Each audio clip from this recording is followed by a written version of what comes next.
right, good evening. We're going to call the Estacada School Board of Directors meeting for June 12th, 2024 to session. Thank you. Stand for the Pledge of Allegiance. Ready, begin.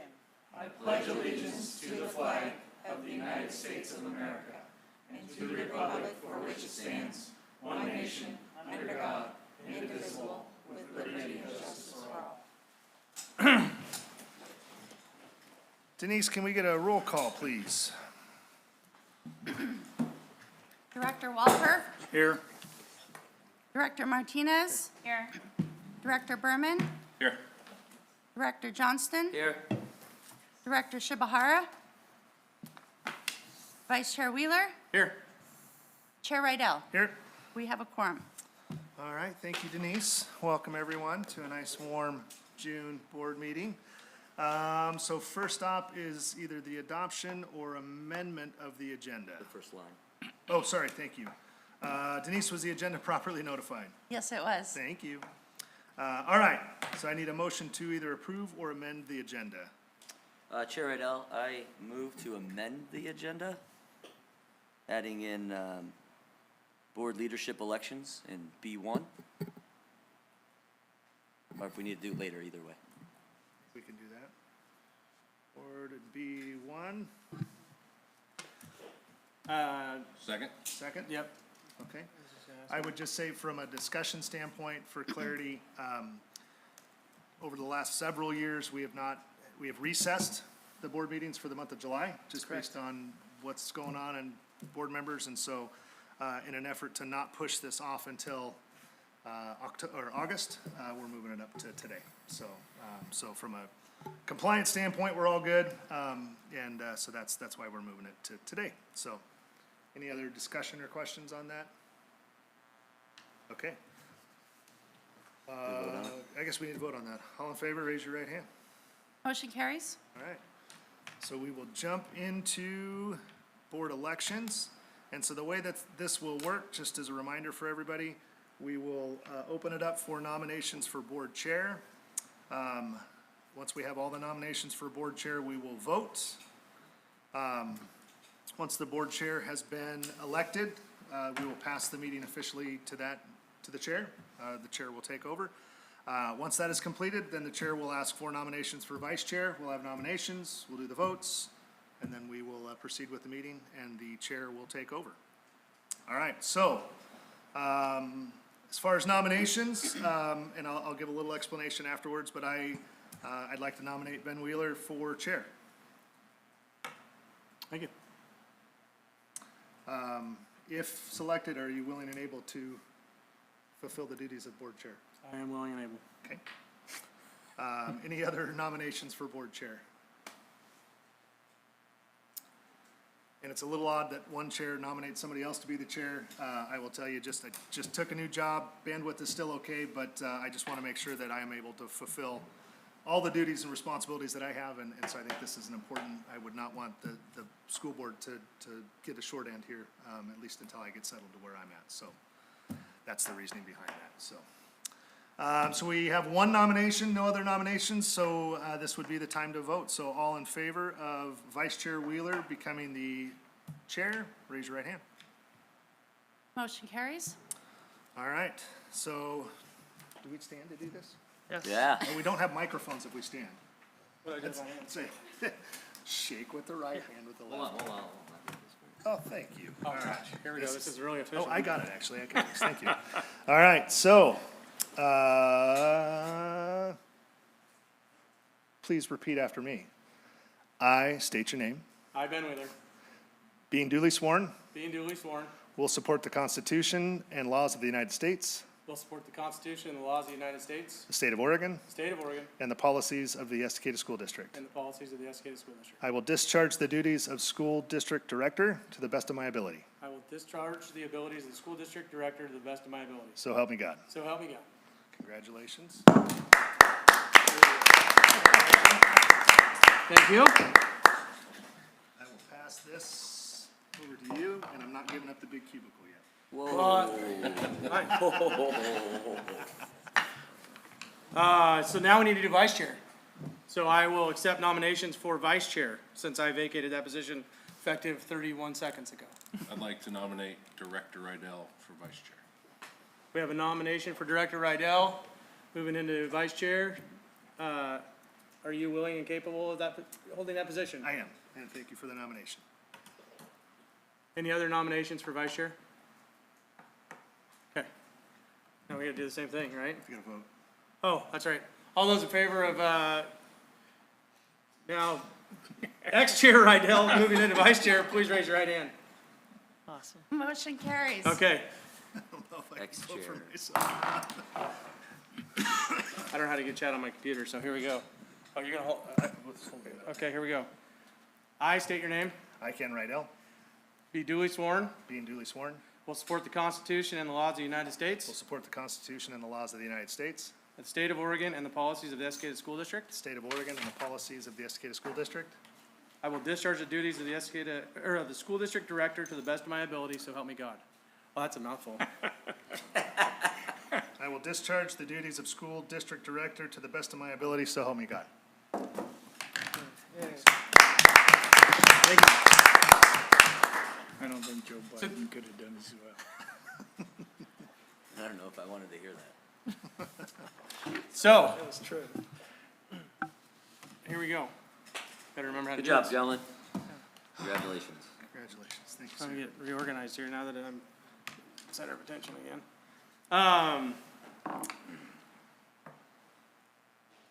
Item C is Board of Director reports, and we are gonna start over here with Mr. The only thing I've Director got to Walper. say is I'm excited about graduation and the senior lunch. Yeah. Yes.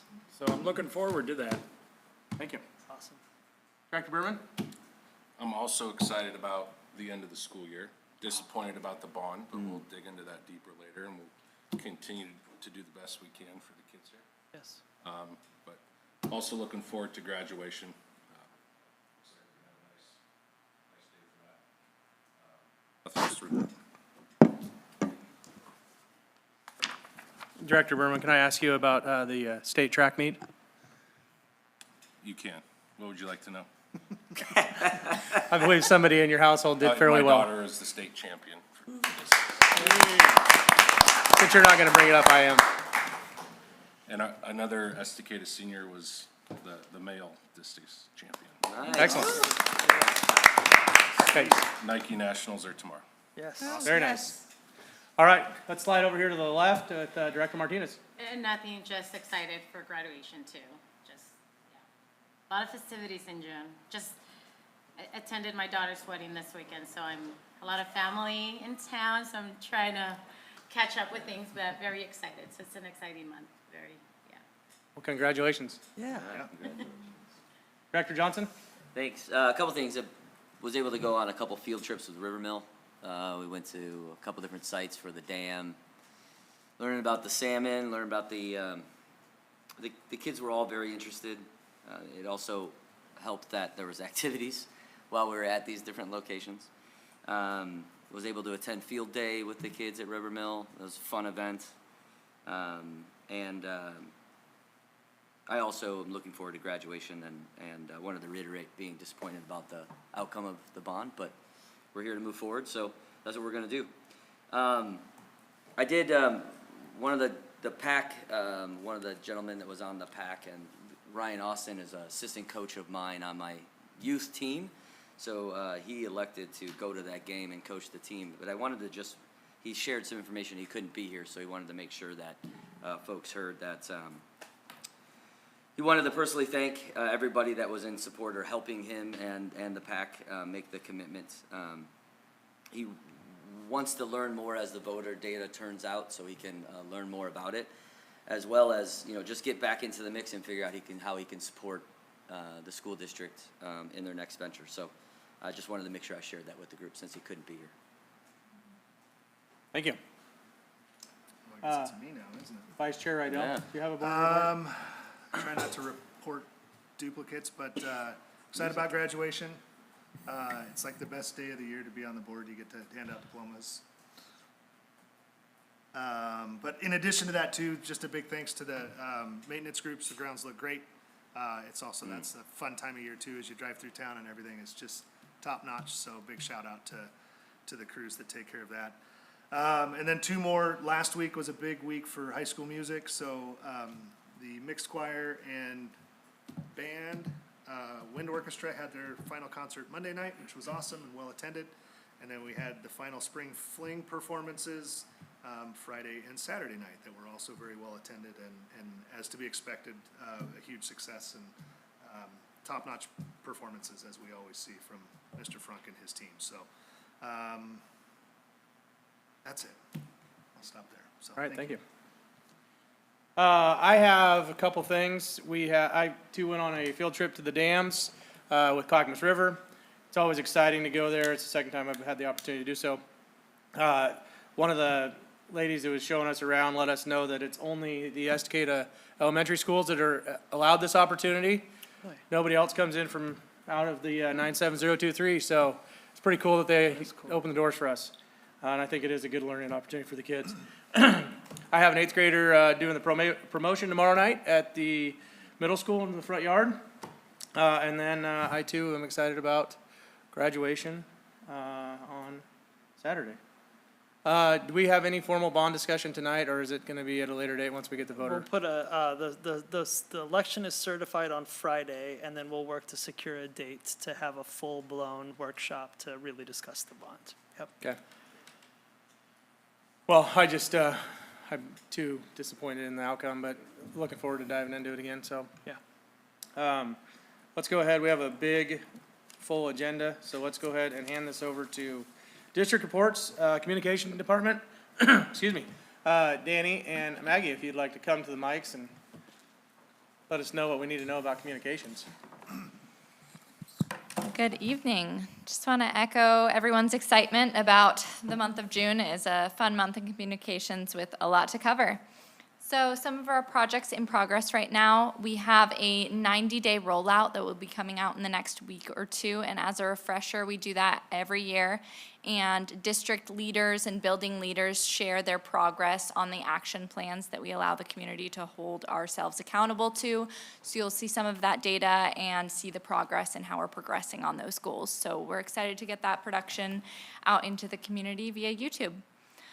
We're also, of course, working on graduation preparation, making sure that we are covering promotions and awards assemblies and grad walks and all that great stuff, capturing footage as well as live streaming for the folks that aren't able to make it in person.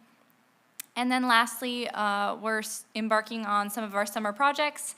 And two of those big summer projects are the wall calendar that we put out every year. We're excited to put that out in English and Spanish for the upcoming year, and we're also looking into potential fridge magnets that will show the whole year. So we're excited to add that to the repertoire. We know those things are helpful tools for our community and parents. And then we also put out a back-to-school newspaper edition with Pamplin Media, although they were just acquired by a new company. So we're looking into what that partnership looks like moving forward. But I know that publication is a big one for our community, particularly families that are new to the community. So we're excited to explore the future of that.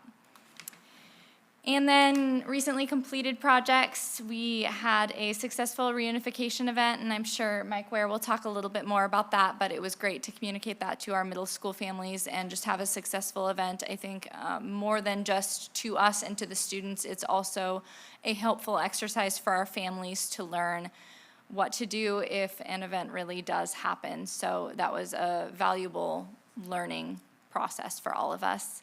And then lastly, bond communication. Bond communication is an ongoing conversation, and our community had the opportunity to have a big say in the vote in May. And we're looking forward to looking at the data and seeing where we go from here and how we continue the communication with our community and the conversation, even with the results that we had in May. Now I'll turn it over to Danny. So like Maggie said, we have a lot of exciting things happening this month, but then moving forward through the rest of the summer. Graduation communications have already started, of course. We want to make sure to invite the community to the grad walk, which is always just such a neat experience for the students, but also parents. We want to see the sidewalks lined as much as possible. And then also with the fireworks, making sure that the community knows that they are coming, what time they're happening, and to be prepared as necessary. And then also join in with the celebration by coming to watch over by Rivermill. We are going to participate in the 4th of July parade again. We had a lot of fun last year seeing students. It's a delight to watch them light up when they just even see like the school logo and people throwing candy at them and yelling the names of the staff that attend. So we really encourage anybody joining us. It's a long but short walk when you're waving at everybody, and it's a lot of fun. So I'm looking forward to that. And then we are going to roll out the park series again. So we're hoping to make this an annual thing, and we're extending it to 6 different parks this summer. So free food, raffle items, lots of games and fun things to do. It's a great opportunity for us to engage with the community, new people, people that already have students within the district, even folks that don't. It's a great time to ask questions, hang out with some of us from the district, and then hopefully, again, we'll have more participation now that we know how successful it was last year. And then a community report. So that's something we're looking into, somewhat of a newsletter, but probably twice a year. So we're talking about what we would like to send out into the community with different highlights and different articles about things and just knowledge within the district. So something that we're working on moving forward, as we will have a lot to communicate on depending on the next few months. So. Any questions? Any questions, Ward? Thank you. Hey, hang on. I have one. I know several board meetings ago we had talked about, or you guys had talked about doing a like welcome to the community or welcome to Estacada. Here's the information on the school district, like a packet or a bundle of stuff. Yeah. Did we get any traction on that, or is that something we're doing? We took a pause on it, but I do think that it would be a good opportunity to start doing that again. And I think it would somewhat align with the report as well, where we want to do even like features of our board members and kind of how things work and explaining each building and how everything works through that. But I do like that where we just say welcome and it's on the agenda. So yes, we're going to start working on that. Perfect. Cool. Thank you. Thank you. Next up, we have buildings and facilities report from Mike Ware.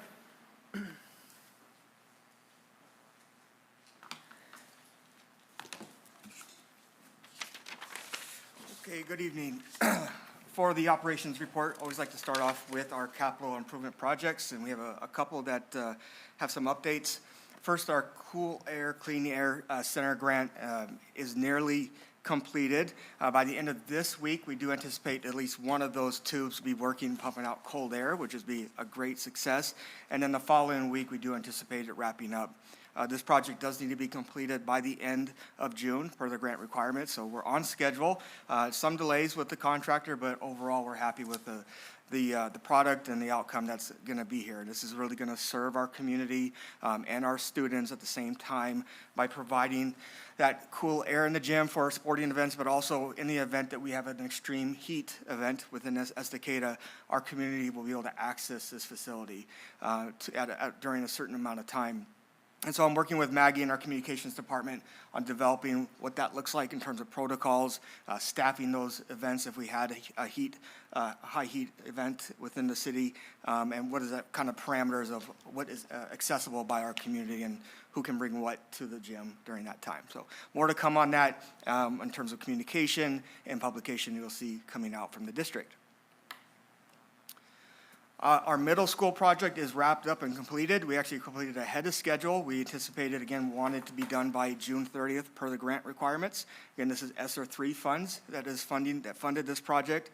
We completed this project about 2 weeks ago, ahead of schedule, as I mentioned, but even more importantly, on budget. Through my interactions and roundings with some of our teachers in the upstairs classrooms, overall satisfaction, just appreciative of this project. Those classrooms are cool, they're comfortable. Some teachers even had to turn the heat up a little bit because they got too cold. But on a mild day that we had last week in the 70s, the upper part of the middle school can get pretty hot with a bunch of bodies of middle schoolers and some teachers, and it was very, very cool and comfortable. So that's a big win to celebrate, and it's due to what we're allocating those grant funds from. So very successful and happy to report that out. Reunification exercise. First, we want to just highlight this application. At the beginning of this exercise and the planning, I worked with our tech department and really tasked them on how we can streamline the reunification process by building an application. One of our tech employees, Eric Beauvais, who's actually in this room helping with our live stream, sought out and found some creative ways to build an application to really safely reunify a student, but keep them accountable or keep our students accounted for during the whole process. And what you see here is just a snapshot of what we would see during the exercise of where their student is located, who's their life teacher, and then as you go further from left to right, we had a process to be able to see. Once a parent got checked in, we would see that, and that would indicate a greeter or a runner go get that student. We would also then do a double check or a secondary check once the student was back in. And all of this is being documented in this system. Our incident command is able to watch to see the transition of a student from the safe area, essentially by those entries, to being safely reunified. And we can track, again, the analytics on how long it's taking. You know, if we have some issues that we had to relocate a student, we were prepared to be able to do that and show that they're relocated. And this all application was built in-house. We didn't buy anything. This is through our Google app sheet or script system. And to my knowledge, there's not anything like this that's out there. And there are some variations, but what we've developed here is, I believe, in best in class. And so we wanted to stress test this to see, is it sustainable? Could we do this in a live event, whether it's in the district or outside of the district? And we've proven that, yes, we can do it inside the district.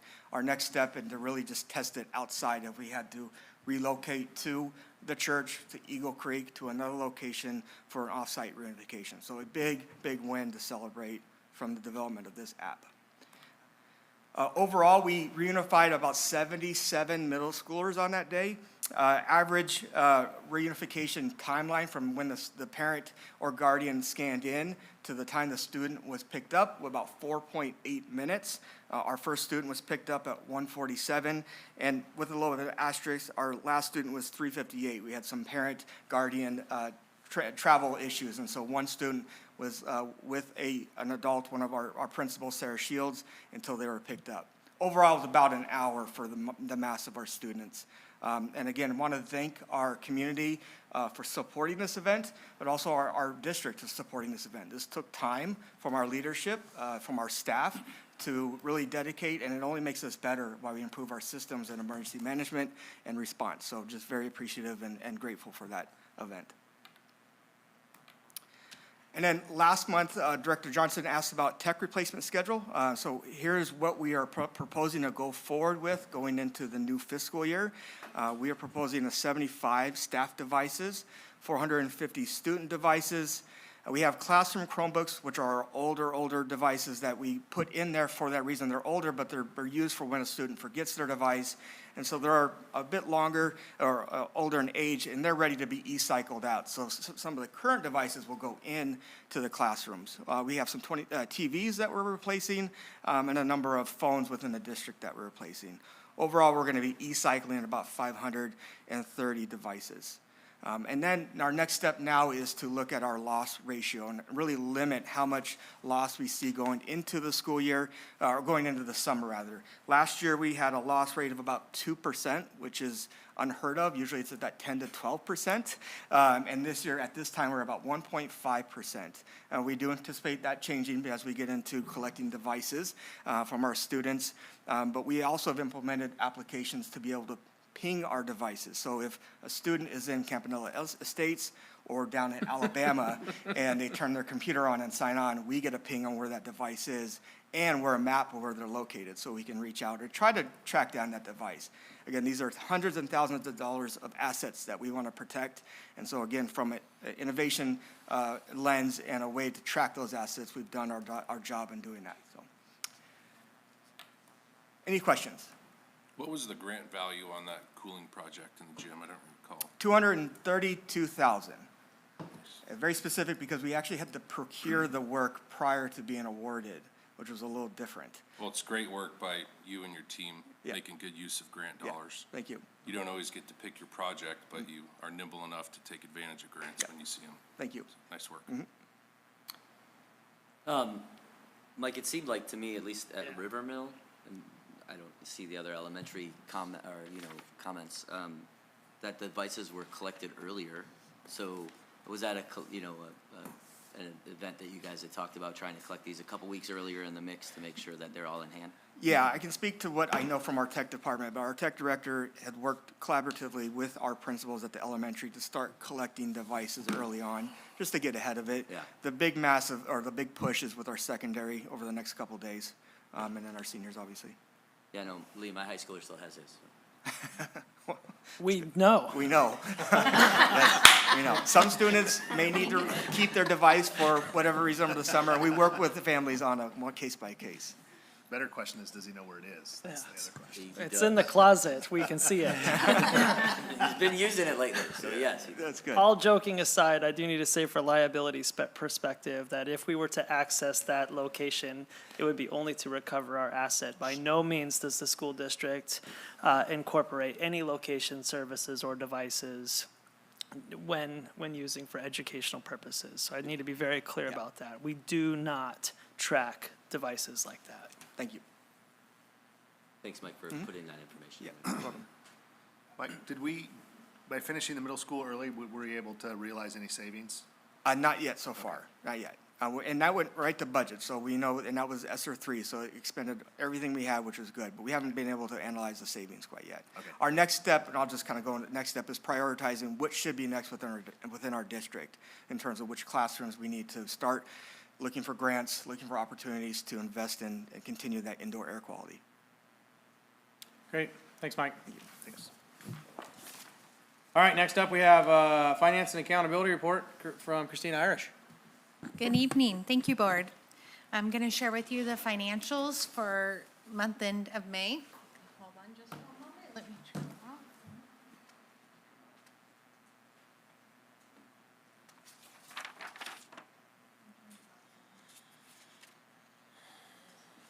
off. Okay, I can work it. So for the month of ending in May, for the general fund, we're projecting an ending fund balance of 48.3 million.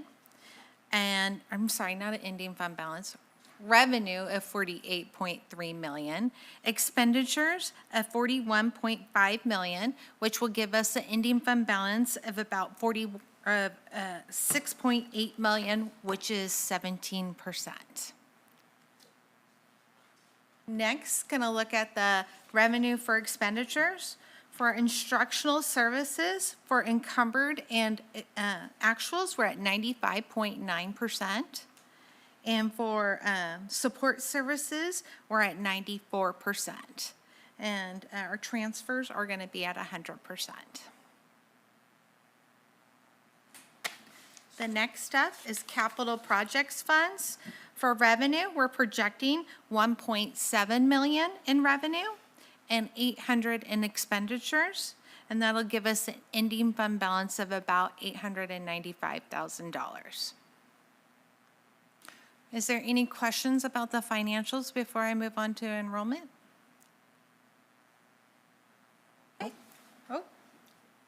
Okay. For May, our enrollment is at 1,899, which is down 13 from the previous month, but still up 28 from last year. And with the charter school, we're at 3,170, which is down 14 from last month and up 72 from last year. And there is our chart.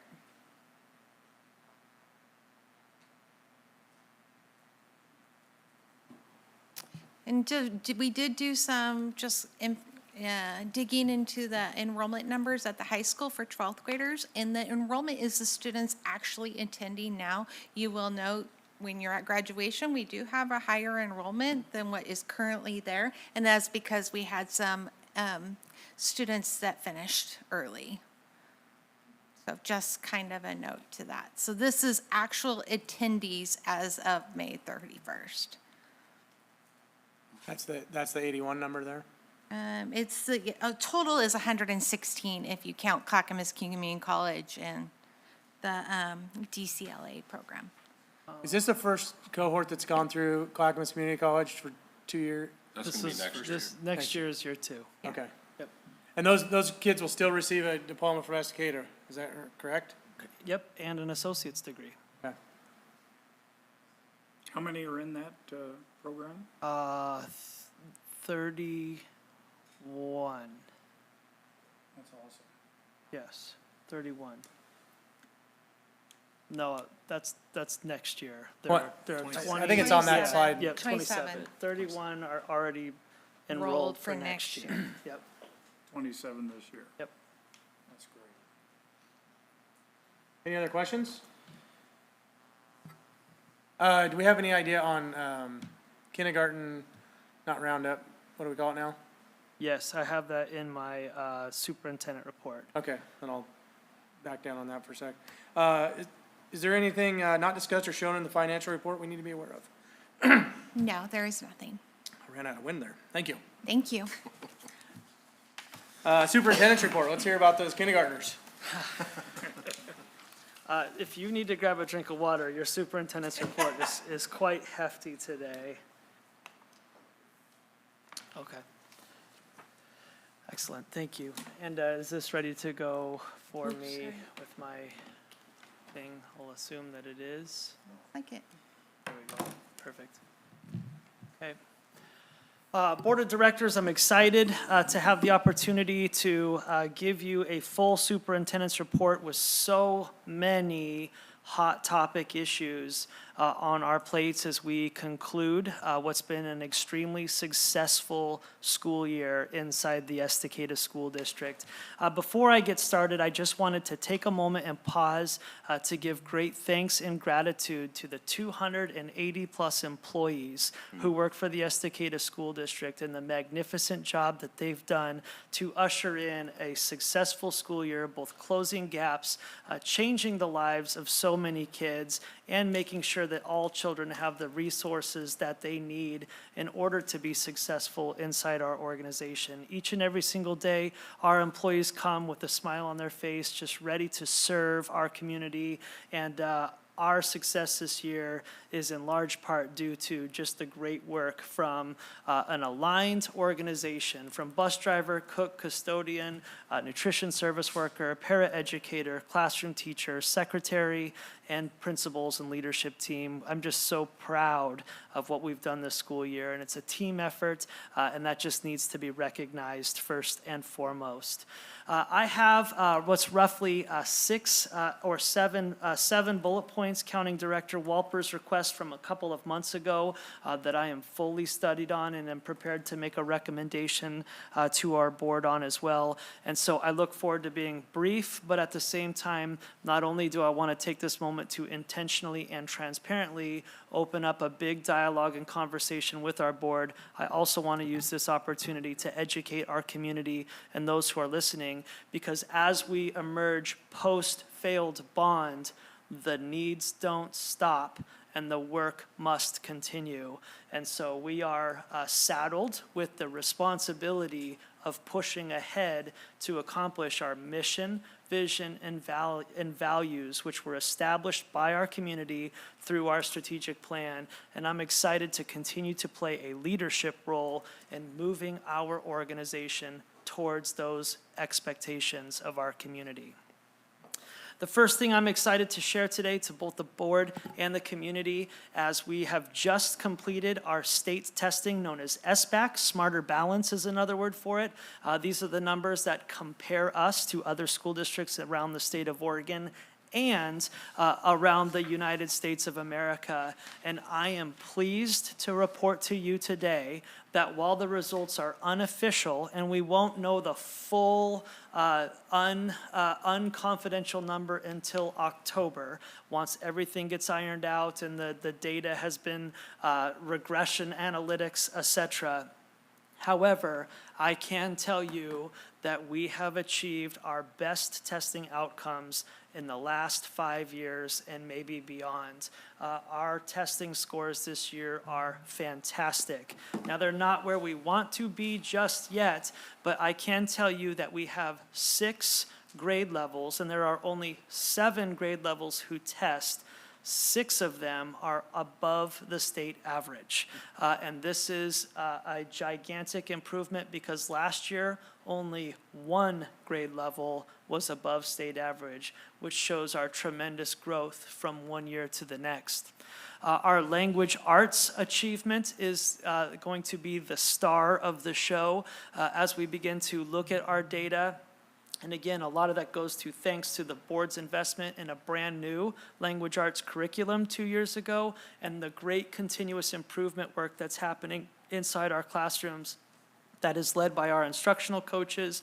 And I also have to give credit to our Director of Teaching and Learning, Jennifer Berman. We made a model change in the retirement of Scott Sullivan and promoting Jen to lead this entire process. And in just year 1 of that leadership, with a different intentionality around best practice teaching and learning, we're already reaping the fruit of great work of our teachers and those outcomes. I have never been more proud of our turnaround when it comes to student achievement and test scores, and I'm excited to share that with our community when we're allowed to do so. But I just wanted to give the board a sneak peek that our growth is through the roof, and even in places where we weren't at state average, we improved in literally every single category with the exception of one particular grade level's math scores. We went down in 5th grade math, but everywhere else we increased everywhere. And so that's fantastic and a great opportunity for us to look at the data and get better. Also, when we talk about our scorecard and our readiness indicators, you're going to see when we look at our scorecard at the end of the year of students meeting their essential learning standards, that the gap that we've closed between what grades we're reporting to families in correlation with the SBAC test score results are closer mirrored to each other. So this has been a problem for us that I want to explain to the board, because what you're going to see is you're going to see last year 83% of our kids were passing 80% of their grade level essential learning standards or more, but our test scores were in the 20%. So we're saying in the grade book 83% of kids are meeting grade level, while the national standardized testing is saying that 25-30% of our kids are meeting grade level, which is a very big discrepancy. And in the last 2 years, the test scores were going down and the grades were going up. And this is the first year where we've actually flipped that. And so our test scores are now going up, and what we're reporting in our grade books is actually going down. Now, one might interpret, well, Ryan, you just said that our kids are getting dumber. And just to put it in layman's terms. And the truth of the answer to that is no. These are locally created essential learning standards, and we're increasing the rigor, and we're trying to hold ourselves accountable to really, truly auditing the learning and accurately reporting the learning, which this evidence of a gap closure actually shows that our expectations of kids are at grade level, the rigor that is in the classroom is continuing to improve, and so our margin of error based on standardized testing and what we're reporting to families with local grading is actually getting closer together. And so for us, that's a giant sign of victory that we're starting to normalize this process, and that allows us to communicate better to parents where kids are learning. It allows us to make better read day decisions, and it allows our PLC teams to be more surgical in how they make adjustments to meet the needs of each kid. So these are 2 great things that I'm excited to share as we come to the year end, and we're starting to look at the data of our learning overall. I want to also move on. Any questions on testing before I move on? Okay. So starting next year is year 3 of our 3-year school calendar. This was a very big calendar because the school board supported the recommendation of the superintendent through the collective voice of our community and our employees to make some very bold and innovative and non-traditional changes to how we offer public schooling. For example, we moved to a 4-day student work week, Monday through Thursday, and on Fridays, we dedicated that to intervention time where teachers could self-select kids based on the data I just talked with you about to work intrinsically in small groups to close gaps. We also wanted to prioritize our professional learning community work and provide remote work opportunities for our teachers the last couple hours of the day to continue their work in their own location or a location of their choosing, which meets the needs and demands of a lot of people who are hungry for remote work opportunities. Very difficult to do in our industry, but I was pleased and proud to find a creative way to try to honor some of our employees' voice. We also concluded our 2nd year ever of our May break. This year's May break was considerably more productive than our first May break because everybody knew what to expect. And we got back a more refreshed employee group to serve our students strongly to the end of the school year. And I'm really pleased to share those results and share that feedback. And then, of course, we also started before Labor Day.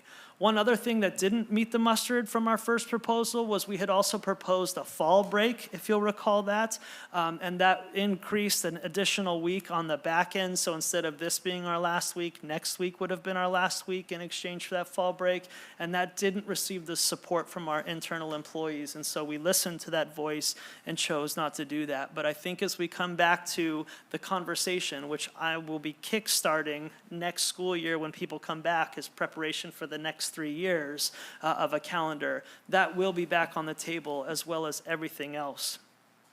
So what did we want to accomplish with this school calendar? We wanted to change our model so that we could increase student achievement, increase our employees' attendance as our substitute rates and employee attendance were increasing. We wanted to increase student attendance, make our parents proud to send their kids to the Estacada School District, but most importantly, we wanted to recruit great people to come out here to educate our kids and then stay. And we felt like an innovative new school calendar model was going to help us support that. So how did we do? I just shared with you that over the last 2 years, we're seeing significant increases in our testing scores. The data would suggest our kids are learning better under this model. Our employee attendance is up 8%. So I can confidently and you can confidently look our parents in the eye and say, your child is getting more time with their professional teacher than instead of a substitute. And that is leading to better results in the classroom.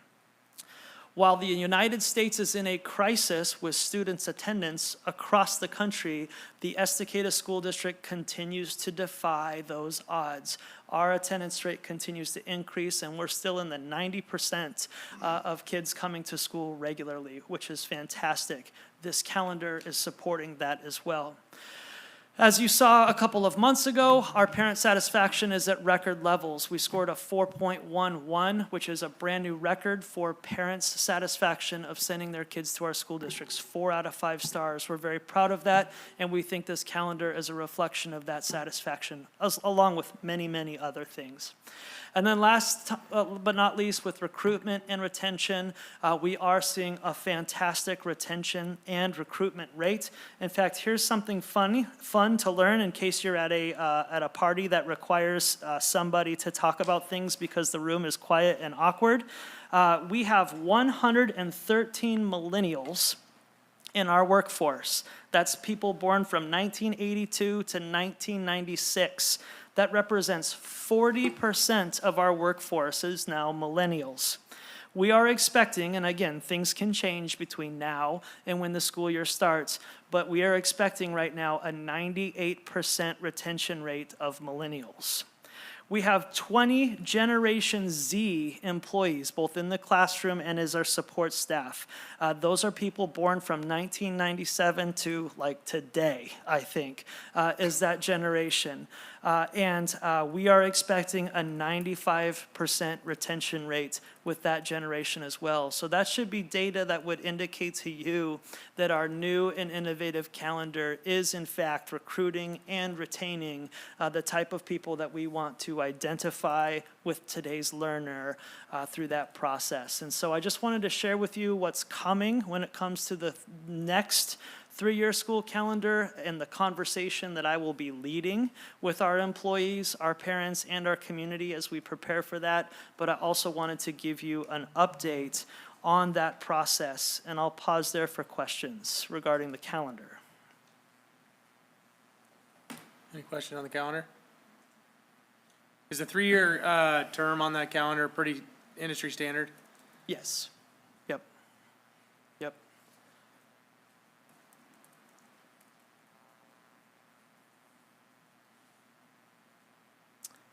So moving on.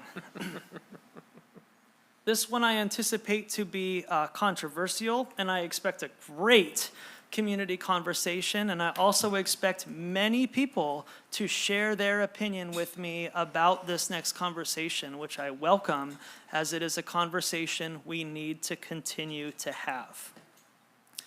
So I wanted to state quickly that the school district had asked its taxpayers and its community for a $149 million package that would address all of our facility needs all at once: growth, aging facilities, and competitive experiences and competitive opportunities. When we were going for that for the bonds, during the bond campaign, we applied for a grant from the Community Sports Development Alliance grant. This is a company out of Florida. They give grants out to school districts, parks, cities across the United States of America. And we were hoping that the successful award of this grant would offset the overall cost to the Estacada taxpayer because of this grant. And so we were one of the few who were lucky enough to receive an award from this grant people, which basically would reduce the cost of 2 turf fields, the varsity baseball field and the varsity softball field, which were a part of the bond package. And so had we been successful in the bond, we were excited to immediately turn back to our community and say, good news. $1.6 million of this project is now 60% refunded, or 60% in our favor, which would either allow us to send that money back to the taxpayer or reallocate that money for a different piece. Obviously, we were unsuccessful in that bonds campaign, but we still have about $960,000 on the table for us to talk about what we want to do with that. Do we send $960,000 back and say the community said no, therefore we can no longer continue to make improvements of this magnitude? Or do we say the community told us no to a tax increase, but they made it very loud and clear that it's our responsibility to be creative in how we continue to make these improvements? This 60% off coupon might be an example of that specific piece. I want to talk just a little bit about what the Capital Construction Fund is, because the board this evening is going to be faced with a relatively difficult decision, and I'm so excited about the opportunity to have this conversation. If the board chooses not to move forward with this turf project, this is the final date for us to say that. We have to forfeit the $960,000 value because the grant fund expires and it goes to a different school district to execute that. Our hope, or our project hope, was to complete this in August and September. And so in order for us to begin this process, it would require us to start the process now, or really the month of July. So how we would pay for the other 40% would technically come from the capital construction fund. And I need to pause here, not only to remind the board, but more importantly, to educate the community on the purpose of the capital construction fund. The purpose of the capital construction fund is for K-12 entities to upgrade facilities, including buildings, grounds, and infrastructure. And these funds ensure that the school can provide a safe, warm, and dry and adequate physical environment conducive to the learning. One of the most frequent questions I get when the school district and its board authorizes the use of capital construction funds is, can these capital construction funds be used to hire employees or pay wages? And the answer to that is no. We are not allowed to use this money for wages, for people, or for anything that is considered consumable.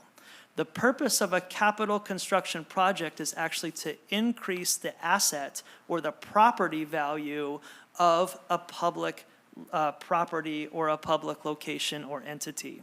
I keep doing that. So, what funds the capital construction funds? Is it general education dollars that pay for the learning of kids and pay for employees? Essentially, the answer to that is no. We receive money each and every single year in our capital construction fund from the construction excise tax. That's $1 per square foot for every new livable dwelling that gets permitted inside the Estacada School District. We also get money into this capital construction fund for any grant that we receive. You just saw Director Mike Ware of Operations talk about how we air conditioned the high school gym. We did not pay general fund dollars for that. That was grant funded. You just saw an example of how we air conditioned the upstairs of the middle school. That was grant funded, not general funded. And then when there is opportunity available, like say when we end the school year with a little bit of money left over, it's the board's discretion to move some of that leftover money to capital construction if they choose to continue to chip away at the hundreds of things that need to get done inside the school district in order to offer those competitive spaces. Who's in charge of the capital construction fund? Ultimately, that belongs to the board of directors who oversees that piece. So I just want to say again, because it's the second slide and oftentimes people miss this part, can capital construction funds be used to put more teachers in the classroom? The answer to that is a resounding no. We are not allowed to do that. So I want to just give a brief history to both the board and our community about Estacada's use of capital construction funds over the last 5 years. Now again, a clear reminder that the capital construction fund can only be used to improve the value of the asset. And so I think that this slide our community should be extremely proud of. The Estacada School District in the last 5 years has spent $9,385,000 improving the assets owned by the taxpayer. $5.1 million of that is grants. So if you run into somebody at the grocery store, either board or public, and they say, hey, you guys should just get more grants, like we literally are getting millions of dollars in grants to support that. Of the COVID ESSER fund, we chose to spend $1.5 million on also upgrading the assets of the taxpayer community. So while other school districts bought people with that money and now they're laying off tens of millions and hundreds of jobs, we chose to invest ESSER funds in supporting the buildings and the assets. Over the last 5 years, with all that beautiful new construction that some people love, we were able to collect $1.2 million in construction excise tax, which we have reapplied to the improvement of our facilities. And then lastly, over the course of many years of great savings and great financial responsibility by our school board, we've also authorized an additional roughly $3 million literally from the capital construction fund that's been saved over multiple years to support these things. And how we lump our expenditures based on the use of capital expenditures is what I call the 3 A's: academics, arts, and athletics. This is how we prioritize our capital fund use. And I want you to see that through these capital expenditures, our school district has spent nearly $6 million on classroom improvements and school upgrades. We've spent $926,000, or almost $1 million, on the arts, and we've spent $3.3 million on athletic facilities, 2.2 of which was our football, soccer, and I'm now calling it our middle school PE classroom field. Because if you just call it a football field, you are selling yourself and us short of what this specific space is serving. Drive by any time of the day and you will see kids utilizing that facility. So I want to break this down even further, and I know that this is taking time, but this is essential. And if you look at our academic investments from the Capital Construction Fund, of the $6 million, we have completely, through $1.2 million in grant funding, seismically improved River Mill Elementary School. We have seismically improved Estacada Middle School's roof, both on the gym and the auditorium, and we've included a fire safety system, which now includes sprinklers. We have air conditioning in the River Mill Annex, our hottest statistical classrooms on campus, and we now have air conditioning in the entire upstairs of the Estacada Middle School facility, making our classrooms climate controlled. We have 3 new portable classrooms, which supports growth. That's the addition of 6 additional classrooms at River Mill Elementary School, and there are 4 TVs in every single classroom to support the learning. We also now have access control for full safety countermeasures, which means only authorized personnel can gain access to any spot inside our school district. We spent over $200,000 making sure that Clackamas River has proper HVAC controls so we can regulate the airflow. We have a brand new boiler heating system at Estacada Middle School. We've made weight room improvements. We have a Vocera internal communication process, and we have replaced the front of the high school roof, which was leaking into our art classrooms and on our students, literally. In the art program, we've spent almost $1 million, and this includes completely replacing the roof over the top of Estacada Middle School's beautiful historic auditorium. We've taken good care of that from the perspective of our community. This year we spent $88,000 completely revamping the sound system. And let me just make this human for 1 second. Last year at the beautiful high school musical, there were kids who had the opportunity to give a once-in-a-lifetime solo with grandparents and families with pride watching their kids give this once-in-a-lifetime solo. And microphones cut out, it had white noise, and it completely distorted that experience. These funds literally went to overhauling that, and this year's musical was beautiful, maybe the best ever, and good sound quality contributed to that process. Again, I just wanted to make this human for people to hear and understand. Lastly, we've reupholstered seats, we have a new stage curtain, we've improved lighting, and we have a new video projector. So let's talk a little bit about athletics and our investment from capital construction funds into athletics. We spent $2.2 million, which covers most of this work. A turf athletic field, which, by the way, we saved hundreds of thousands of dollars thanks to local commitment and local excavation to ultimately put in a best-in-class facility that gets used more than anything else inside our school district. If you'll recall, that field was so fragile that if you looked at it, it became unplayable, and only varsity sports could play on it temporarily. And then when the playoffs came, when our community was most proud, they had to drive to Sandy to watch our kids play because our field was no longer in service. We are so proud of this work. We've also increased the netting in the stadium to make sure that pigeon poop is no longer a problem. While that might seem comical, we're spending hundreds of dollars in labor to clean up pigeon poop every single time. We have covered soccer benches, soccer goals, field goal posts, a brand-new beautiful flagpole, and our community loves the American flag, and scoreboards, stadium lights, and the one thing that gets overlooked in our athletic investment, because the football, soccer, and middle school surface is an easy target to share your opinion about, we also put a brand new track in 2 years ago, which I'm so proud of. Our high school was not even able to host local track meets because of how bad our track was. And this funds literally allowed us to build from scratch a brand new track and a brand new surface. And so again, I just wanted to be clear that this capital projects fund is not deviating from teachers in the classroom. It doesn't require us to have to lay people off to put air conditioning in the upstairs of the middle school. They are, in fact, two completely separate things.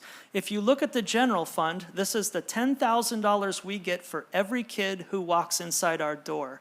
We spent this year, we spent this year $24.6 million on people. These are the people who are doing great work inside our school district, and that pays for salaries, benefits, and FTE. That is a completely separate funding source than the capital construction that exists.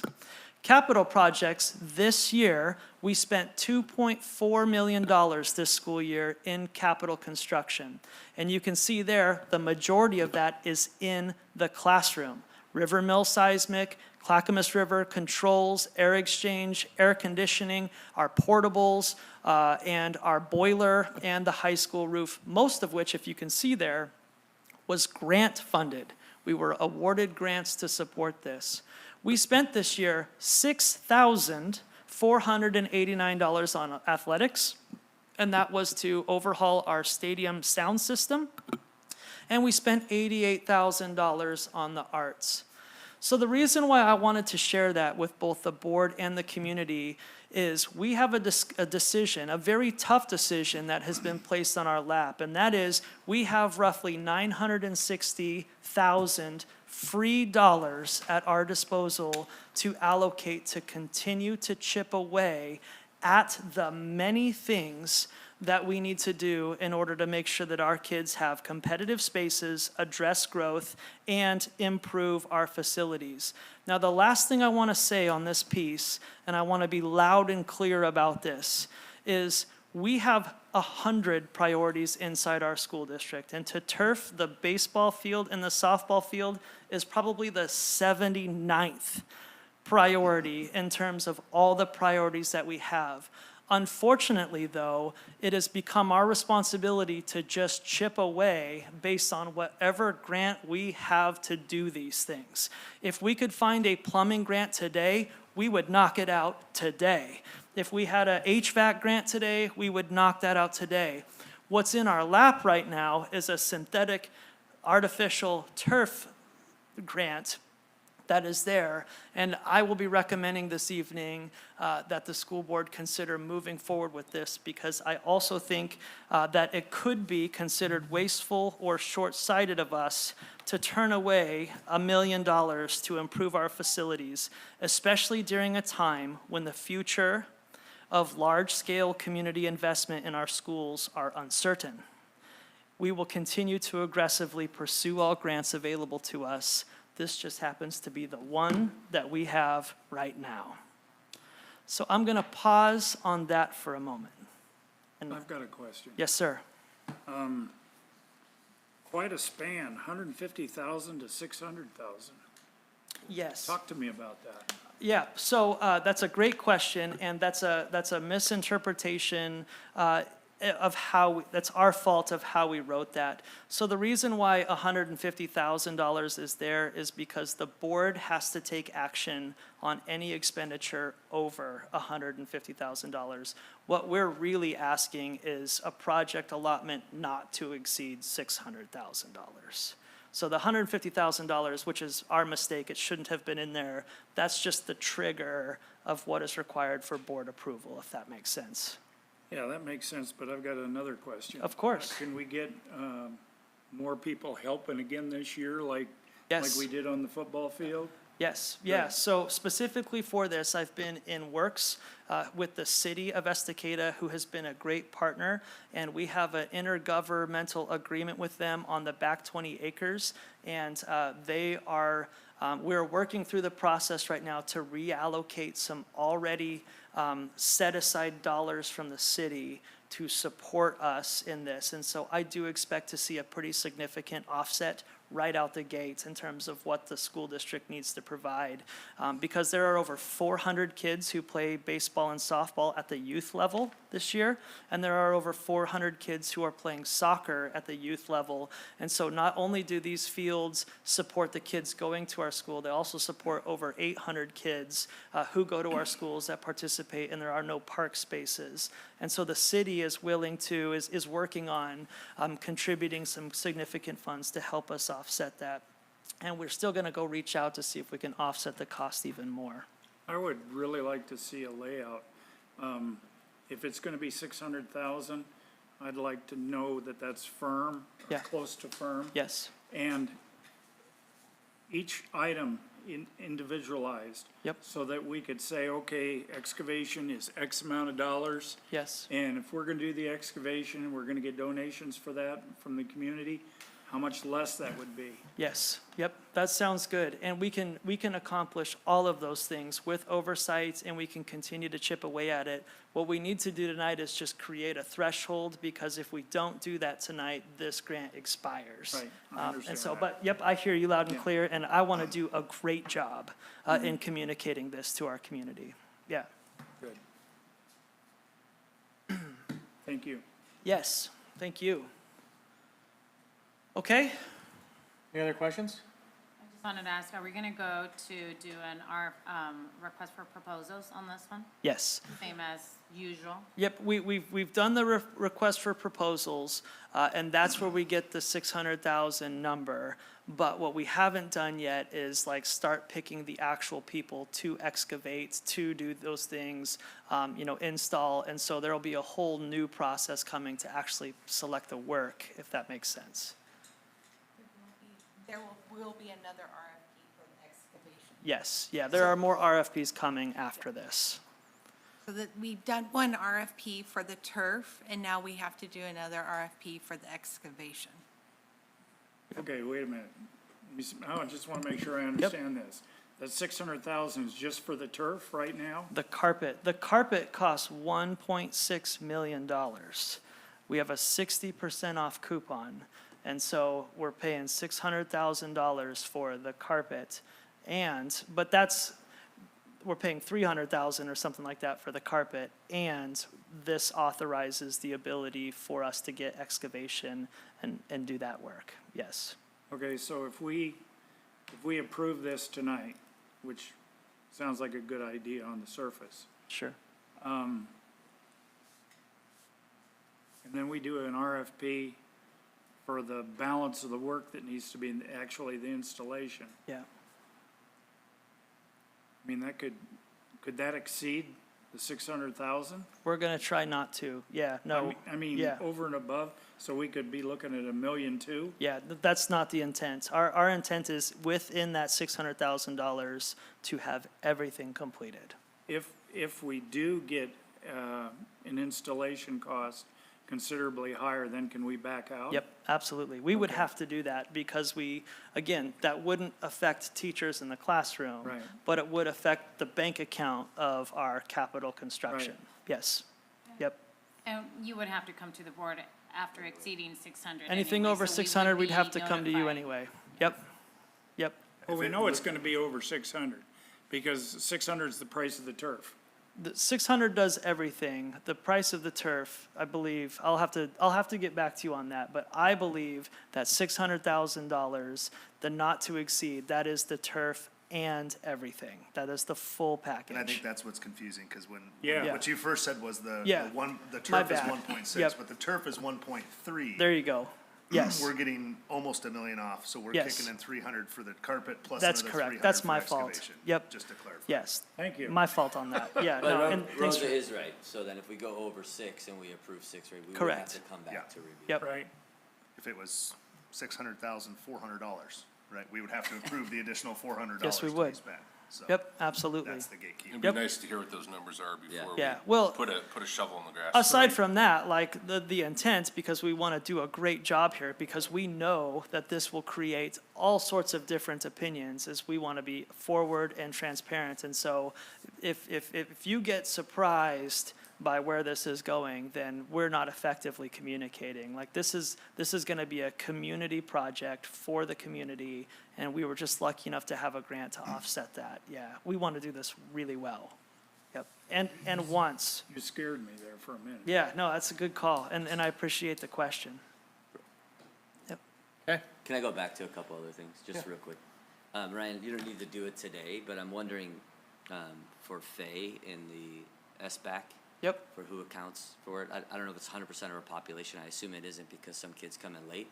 Do you mind just, you don't have to do it now, but next meeting, even in August, I'd just like to know the percentage of that student body that actually Yep. are in, does that make sense? 100%. You're talking opt-outs and other things too. Yeah, Yep. I'd just like to know. Yep. And then, I'm grateful to see all the green arrows for the calendar. Yes. I think that was really hard in the beginning. Yes. But, I think a lot of folks have seen great benefit from the extra time and read days. Yes. So, Yeah. Thank you for that yeah. feedback too, by the way. Okay, to move forward just a little bit, I've got, I think, 3 more things, and so I appreciate that, and I'm going to squeeze 2 into 1, which makes 3, not 4. And so to Director Wheeler's question, because this is exciting and scary at the same time. So first of all, graduation has been pridefully very short and swift, as we've had between 100 and 110 kids. This class will be walking around 130, and so it's going to be one of our larger graduating classes that we've seen in a while, which is fantastic. And that also is why Christina Irish was talking about the discrepancy between 116 seniors and 130, because 20 of them are done, and they just haven't been coming to school anymore. So therefore, we can't collect the ADM because they no longer attend. They've met their graduation threshold, if that makes sense. And so that's the explanation for that. We are expecting, wait for it, 163 kindergartners next year, which will be the largest class that we've seen on record. It's possible that I may be coming to you sooner rather than later for the authorization of an additional kindergarten teacher and some support around that. We've also already identified 28 students who will be coming in utilizing our special education services, which is higher than normal. It's literally one classroom full of students that need additional supports, up to and including some additional nursing and those things as well. So the challenge is, despite a failed bond campaign and our what I thought was a successful communication around growth and our plea for help, obviously we were unsuccessful in that, and so we need to make a new determination of, do we just want to slam as many portables down as we can to support this growth, or do we need to open up a new conversation about what to do next? The latter is a better idea, but at the same time, growth is not stopping because the bond did. We still have a responsibility to serve all kids, and we're going to need to be constructive on how we do that as well. So there's just some numbers for you, Chair Wheeler, on that. What classrooms do we have available currently? None at the elementary school, 0. We're already into portables, and we have 1 vacant classroom remaining in the portable. Ryan? We are moving, this will freak people out, so I'll do it for fun. We are moving the Road to Success program, now called Deep Creek, to downtown, which we're through the roof excited about. But there is the front of the high school that we could move our kindergartners to. Yeah, that would freak people. I don't see in the, Hey, what do you want? I don't see in Being in my the rear. finance and accountability update, the Yeah. enrollment numbers. I know you showed them, but I'm just curious about pre-K. Does that look like what it was for this year? So that- Yeah, we have 2 full pre-K programs at 25 apiece with a waiting list, and those kids are part of that 163 Yeah. moving forward. Yep. Some of which have been identified with special education already. Yep. And we have 163 now. What's the growth over that? The number of kids that haven't said we're coming? Well, that's, we don't, that's our projection, is Oh, okay, right on. 163. Yep. That's what our prediction is with what we have now. Do we need to look from a capacity standpoint? So you said pre-K, we occupy classrooms Yep, currently in the elementary schools for Yep. pre-K. Yep. So that would We'd have to potentially put that be on the something table. else that we would Yep. now no longer be able to offer because we don't have Correct. space for it. Yep, that's on the based on table, capacity. for sure. Okay. Are these all these pre-K and kindergartners, are they all within this district? Yes, All of them? all of them. Okay. Yep. Yeah, and we will probably get some, not a lot, but If we don't have the capacity, can we turn those down? we can if they're honest about where they actually live, yes. Wouldn't want to do that, but No, Yeah. we're in a tight spot, and we need to have a conversation, and it doesn't have to be we need to make decisions tomorrow conversation, but over the next 12 months, we have to create a new plan of what we're gonna do, so have there's to think that. out of the And box. we also have daycare space. But it's after-school daycare, nope, we kicked the daycares out for the pre-Ks, but we do have some after-school daycare stuff, but they're run by the pre-K companies. So it doesn't impact, They use the same space. but it's after. Yep, Okay. yep. Okay, 2 more to go. Exciting. The next one I want to talk about is Director Walper had a great question, which actually spurred from a request from Director Johnston. And so I want to commend both of you for just your diligence in your work through this. So I want to educate the board really quickly on House Bill 2009, which passed during the short session. And it gave the school districts around the state of Oregon the ability to tax, there's a word for it that I want to get right. I believe that it's some type of a fee. What is it? It's a subsidization fee, but basically inside enterprise zones, inside city municipalities, if any business had requested to have their taxes abated, or basically to withhold their taxes, the school district has the ability to collect a lump sum of between 15 and 30% in years 4 through 7 to those businesses who are not paying taxes.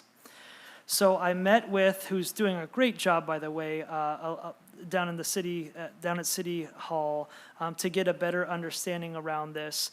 And so here's what I've learned. Inside the Estacada city limit, this free enterprise zone exists. There are a handful of businesses who are a part of this tax abatement plan, but the Estacada's offering has either a 3-year plan, a 5-year plan, a 7-year plan, or a 15-year plan.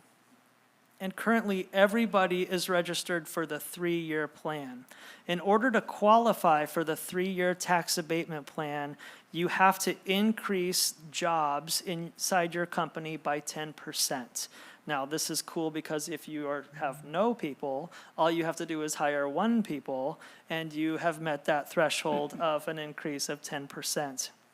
But you also, that qualifies you for the first 3 years, which the school district cannot touch or collect fees in.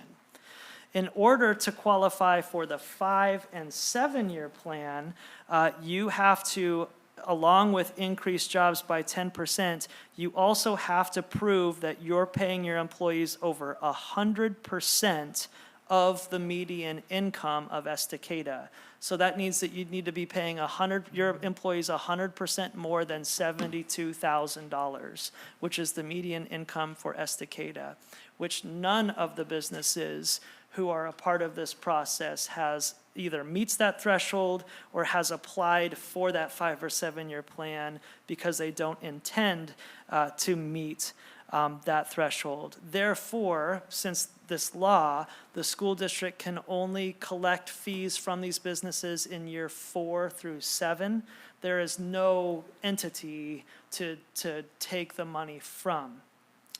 Now, here's the other caveat. I wasted all of your time because I learned this knowledge and I wanted to share this knowledge. But the other thing that makes this a deal breaker for us is any dollar that we collect inside this taxation of the people who don't pay taxes, that just gets offset in the state school fund. Oh. So it's a part of that whole Damned if you do pie and damned if you don't. that moves wherever it So this is goes. 6 minutes of my life I'm never getting back. Yeah. So the superintendent, Education, though. but you now at least I know, understand it, thank you. and the superintendent would recommend because of that, it would be not worth our time or money to move forward with that process.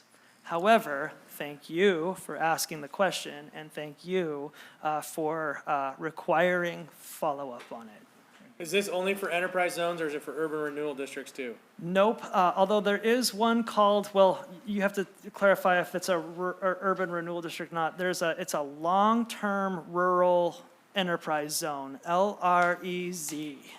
That's the half of the industrial park, is that right? It must be, and, yep, that must be. So that's different than the urban renewal then? Correct, yep, and in the city of Estacada is the only municipality in our school district that even offers this, and the next closest one is in Milwaukee, Clackamas area. So there's nothing out in the county somewhere.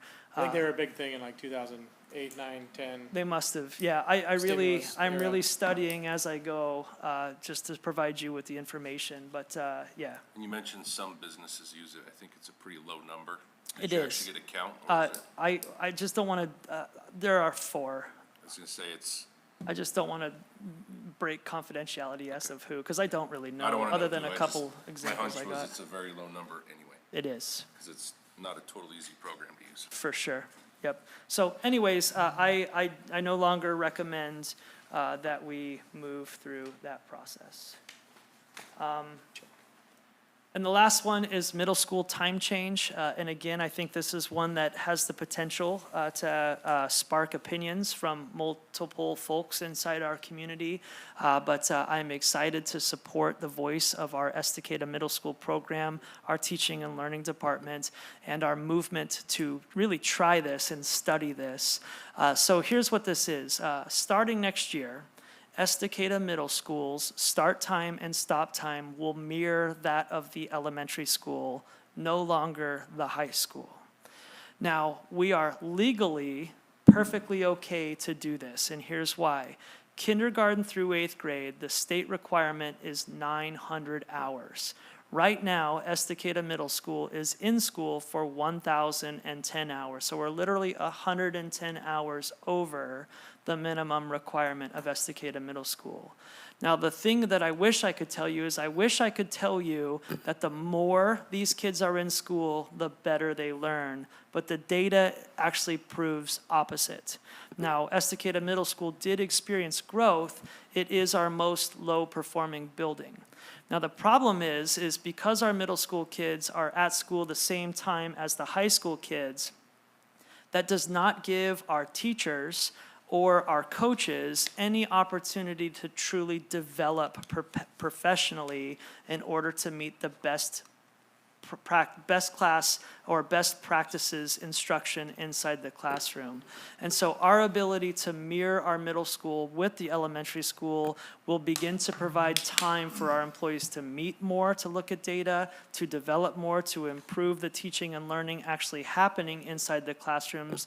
It will also, by the way, reduce behavior incidences and other disciplines, because no different than looking at our learning trends, we're also seeing that these kids, young kids, are in school so long that they are actually causing trouble because of this. And so what we'd like to do is pilot for next year and study with achievement data, student discipline data, teacher efficacy, and our PLC development, what giving our teachers an additional 30 minutes at the end of the day to meet, to talk about things, and to make adjustments and strategize to meet the needs of our middle school kids will do in the long run as it correlates to student learning and growth.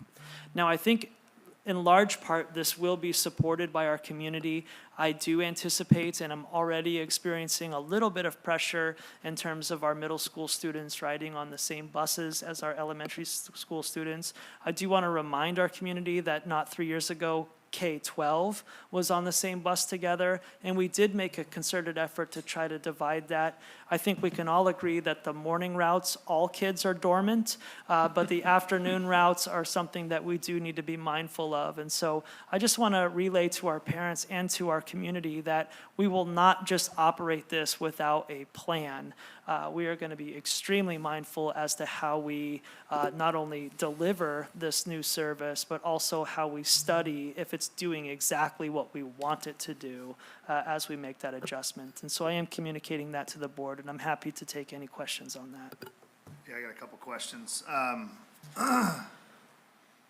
So we have one more year left in the approved calendar. Correct. And so we've said clearly, right, we don't want to be jumping calendars every year. We don't want to be making changes to families' schedules and plans. And so my question is, why are we doing this now as opposed to waiting one more year when we know Right. we're going to make a change? Yeah. Because if we make this change, those students and families will have a change this year and potentially another change next year.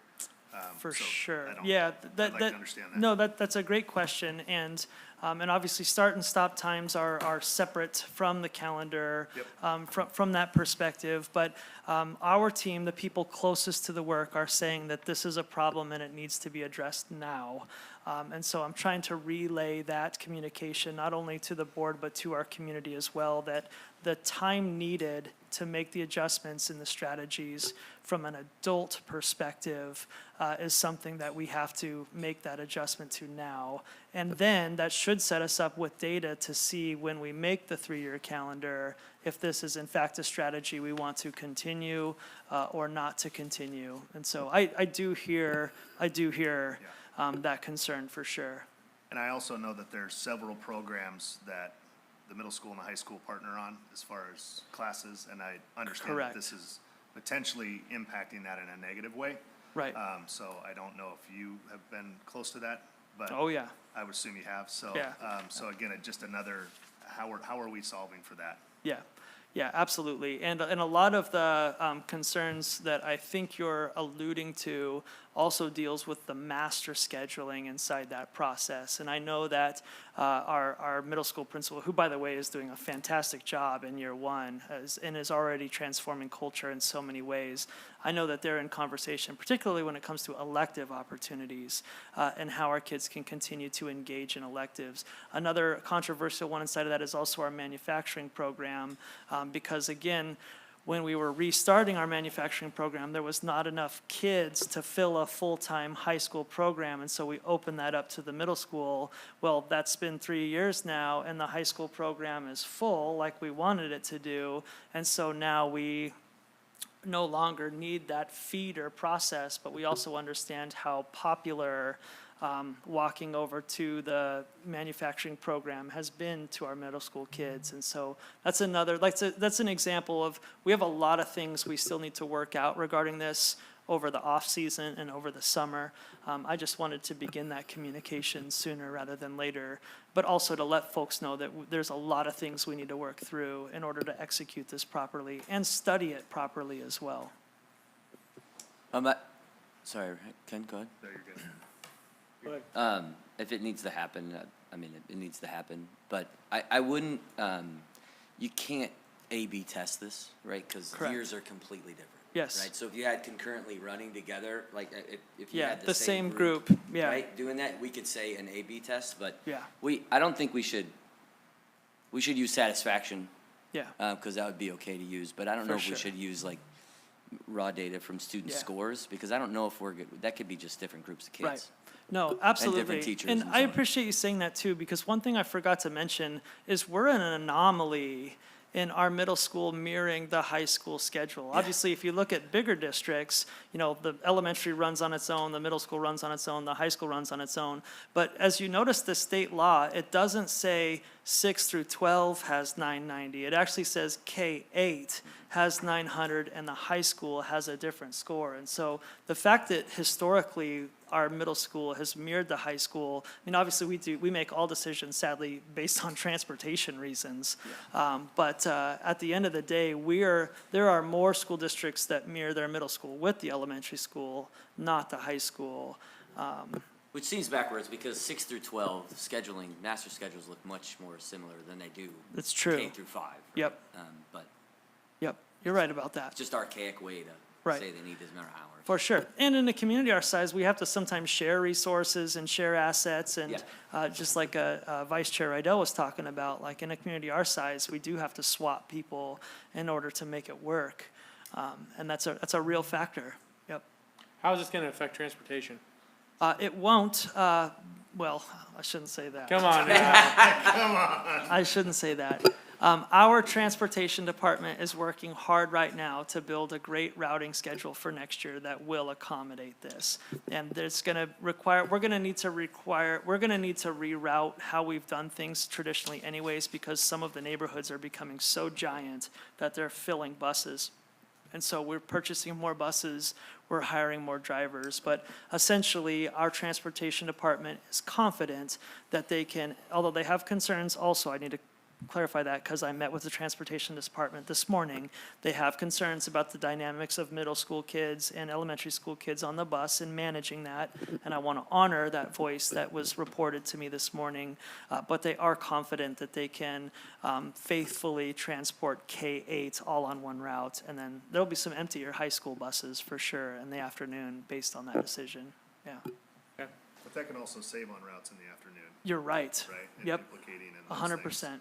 And hopefully shorten some of those bus times. Yes, For the secondary, good for the high point. school. I didn't think about that, but absolutely, that should be an unintended positive in that. Yeah. So the start times right now at the elementaries are staggered. They're 7:35 and is it 7:40? It's 5 minutes, and it's basically so that we can just go from Clackamas River to River Mill. And then Yeah. is middle school going to be 5 minutes later then? It'll probably be something like that. Okay. Yep. Yep. And then vice versa on the other side in terms of the stagger of how they pick up the Okay. same. Yep. Okay, any other questions on this, board? All right, what do you got? What's next? That is your superintendent's report. He never did this when you were chair. You're running the meetings and all of a sudden you're running along. Never. All right, thanks Superintendent Carpenter. Good stuff. A lot of stuff. Next up, we have reports and presentations, nutrition, PDSA, Lori Dyson. Awesome. Would you mind coming down and give us your presentation on nutrition services? Hi, guys. Good evening. Good evening. It's almost past my lunch lady time, bedtime, so. We'll get you out of here. Okay, so a couple weeks ago, I went to a continuous improvement meeting, and they liked my PDSA, so they asked me to share it with you. So, let's see, there's the ODE USDA transfer, post, and what it is, each school district in Oregon gets USD transfer funds for entitlement, and we use that money to purchase commodities from USDA. So in about February, March of every year, we do a projection of what foods we need to purchase to make our menus for the following school years. Well, some of the schools decide, well, I'm not gonna use this, or I don't have space for it. And so what they do is they put it in the USDA, the transfer post. And so what my PDSA, my plan was to track the savings that I could get by getting these foods, and then I wanted to document it. So what they do is they have a live Google page. And what I've decided to do, my was to bookmark the page. And then every day in the morning when I go in and then after lunch service, I check it. And I kind of make it a competition. It's like, oh, I won this today, I won this today, and I share it with my girls. And so then what I do is I take what I've won. So let's say I've got 10 cases of mixed fruit, the big cans of mixed fruit. My vendor is Cisco, who we get most of our foods through. I do a price comparison there, and that's how I get my cost determination for that. So the study is, when I started doing this in January, we saved almost $600. February, about $1,700. March, $5,200. April, $4,200. And then, so in 4 months, I saved almost $12,000. And that is commodity foods, government commodity foods that we did not pay for because they used it for, they paid their allotment with that. I didn't pay shipping, we didn't pay anything, it's ours. And so then that is the savings that we didn't have to use to procure anything else for that.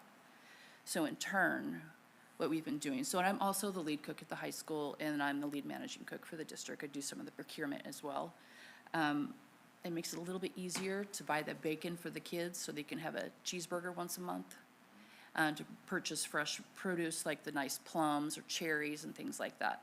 So it makes it a little bit easier to do it that way. And it's been fun. I like to celebrate it with the girls and tell them how much money we've saved. And so when the transfer opens back up again in September, I'll be stocking it like a hawk, so. But all in all, the PDSA worked out really well. Awesome. Very cool. I just want For to, going above and yeah. beyond on that. That's Yeah. incredible. Excellent. yeah.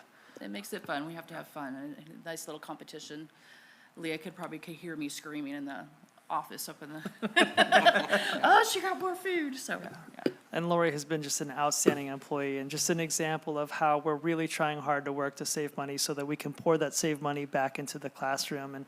And nothing is more cool than the ability for us to buy a good piece of bacon every once in a while to really just treat our kids. And we're doing so without being extravagant by any means. And we could not do that without Lori and her belief in our mission, vision, and values. And so, Lori, you're just a shining star and a great example. And I'm so appreciate it. thankful that the board had the opportunity just to hear one example of how one of our employees works hard to save our district money to support our kids.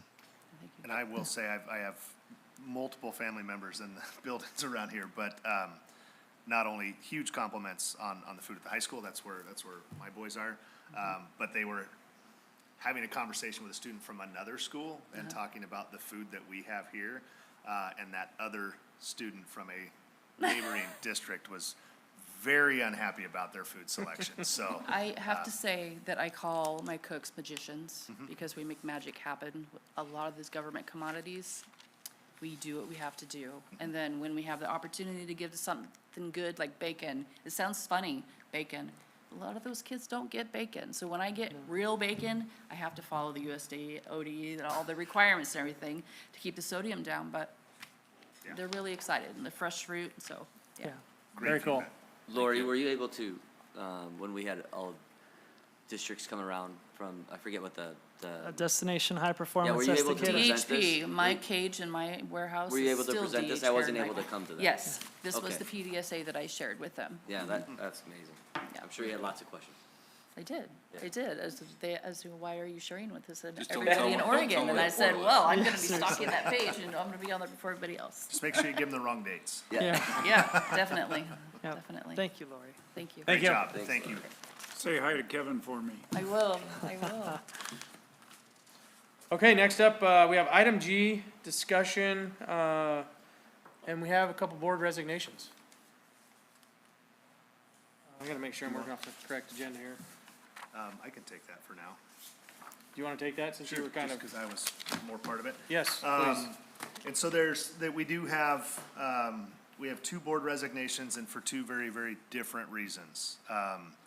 One is a resignation from Director Johnston, and not in an effort to leave the board, but he moved to a different zone. And so we're following the legal requirements of, you have to live, with the exception of the two at-large that are the entire community, every other board member is assigned to the zone that they live in, and you have to live in that zone to be the board representative for that zone. And you don't get to wait until your term is up, right? Once you move, we have to make that determination. And so, so Director Johnston has moved, and so I will pass it to you if you have anything that you would like to say on that. And if the board's willing, I'd like to make the resignation as of July 1st so I can participate in the graduation ceremony and other things we're doing in the month of June. My sight is set to come back to the board as soon as I possibly can. I think the next board meeting is in August, so I plan to be in the audience and let the board that I'm still interested. I'm still interested in being a part of this board and our community for the long term. So here to support the district and the efforts that we have. Thank you. I should have done the other one first, because that makes a little more sense. But we do have Director Shibahara, again, has tendered her resignation effective July 1st.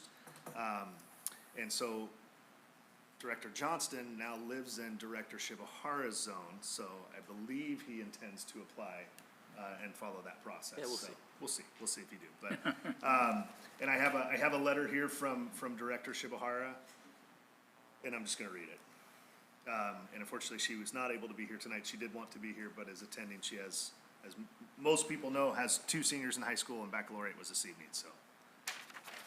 All right, so I'm just going to read it. Dear Superintendent Carpenter and Estacada School Board Chair, Vice Chair, and Board of Directors, please accept this letter as my formal resignation from my Estacada School District Zone 4 School Board position, effective July 1st, 2024. With my kids graduating and moving away to college, it's time for me to move on and allow others to continue the great work that we have started. During my tenure on the school board, which began in 2017, I've had the privilege of gaining a deep understanding of the intricacies of school funding, transportation, and school calendars. I have also come to appreciate the importance of a solid strategic vision and leadership, which we have been fortunate to have in our superintendent, staff, and school board. These experiences have enriched my understanding of the education system and allowed me to contribute to improving our schools. One area in which I wish we had been successful was passing the much-needed school bond.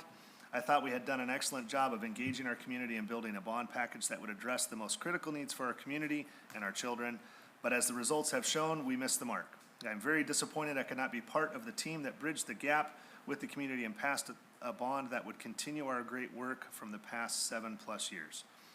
As I step down from my position, I am confident in the abilities and dedication of the superintendent, school board, and staff.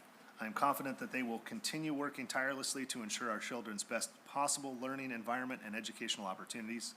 They will remain focused on the district's mission to equip all students with knowledge and skills necessary for success.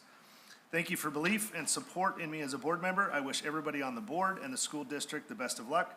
I will miss working with all of you and could not have asked for a more incredible group of people to volunteer my time and passion for education with.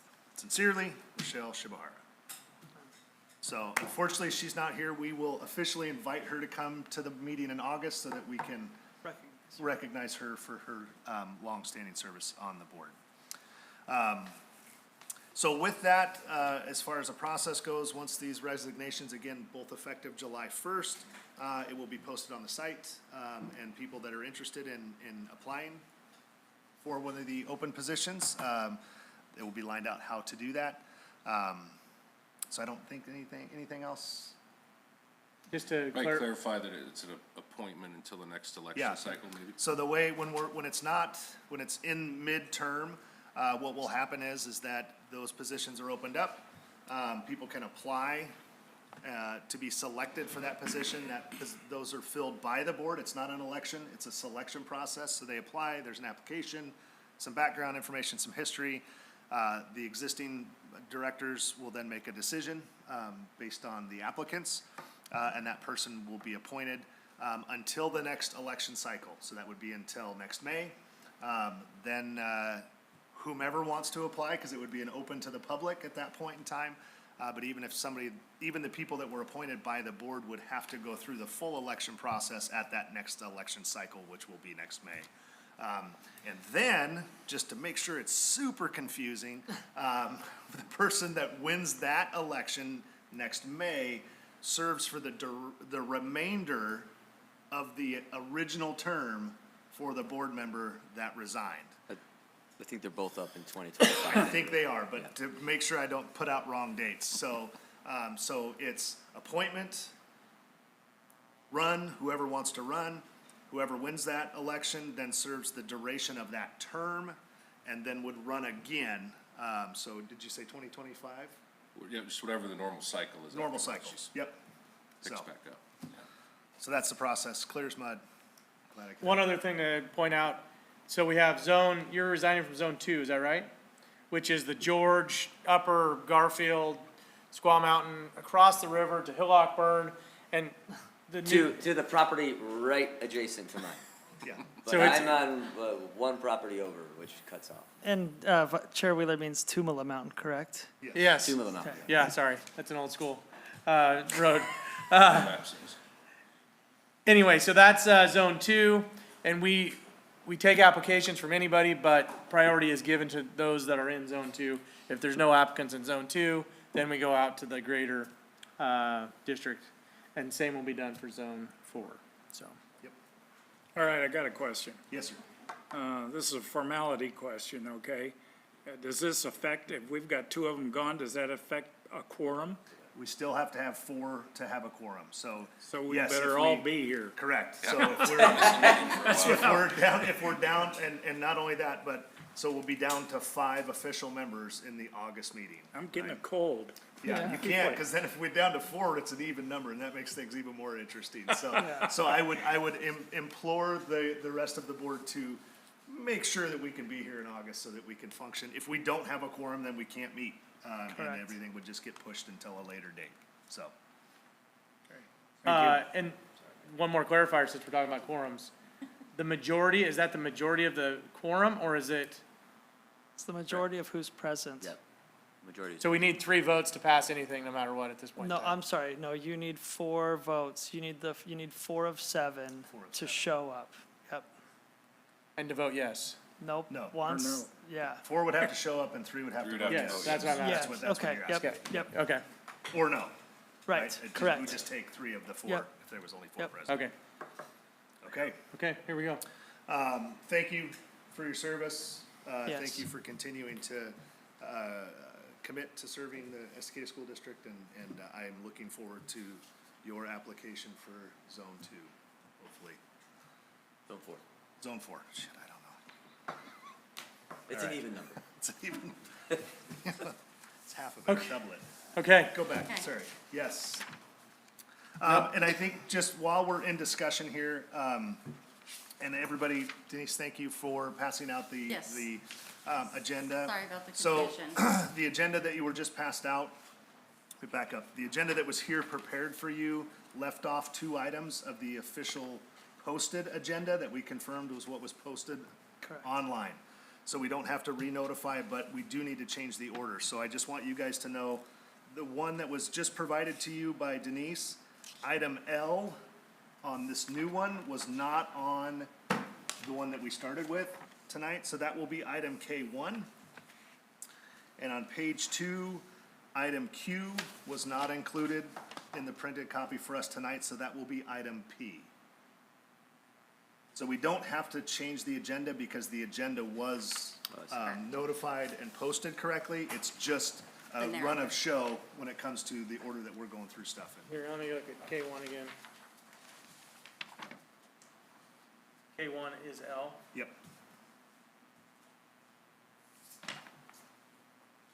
Yep. And then the rest of the letters match until Q equals P.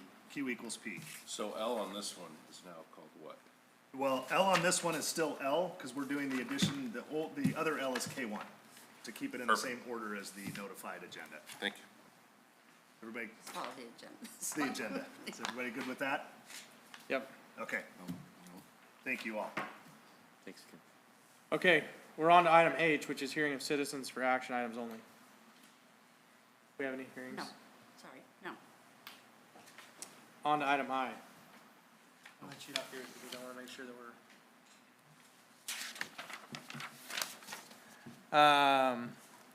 Item I is the action items. Consent agenda includes a package of 1 or more items to be voted on as a unit. However, if any board member is not in favor of 1 or more items and prefers to take separate action, a request to the chair anytime prior to the vote will remove those items in a separate action.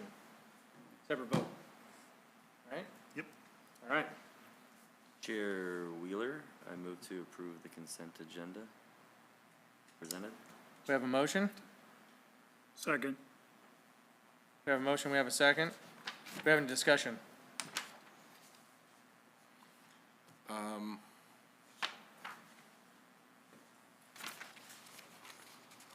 I don't think so. Not till L, right? Yeah, Yeah. not till L. Okay, no discussion. Denise, one thing to clarify, the agenda that's on our board book is correct. Correct. Okay. That'll simplify things. Let's use that. Got Ken's handwriting. Think some of Denise's handwriting. Okay. So we have a motion, we have a second. Any further discussion? Nope. Okay, all those in favor, please raise your right hand. Motion carries. Item J. Item J.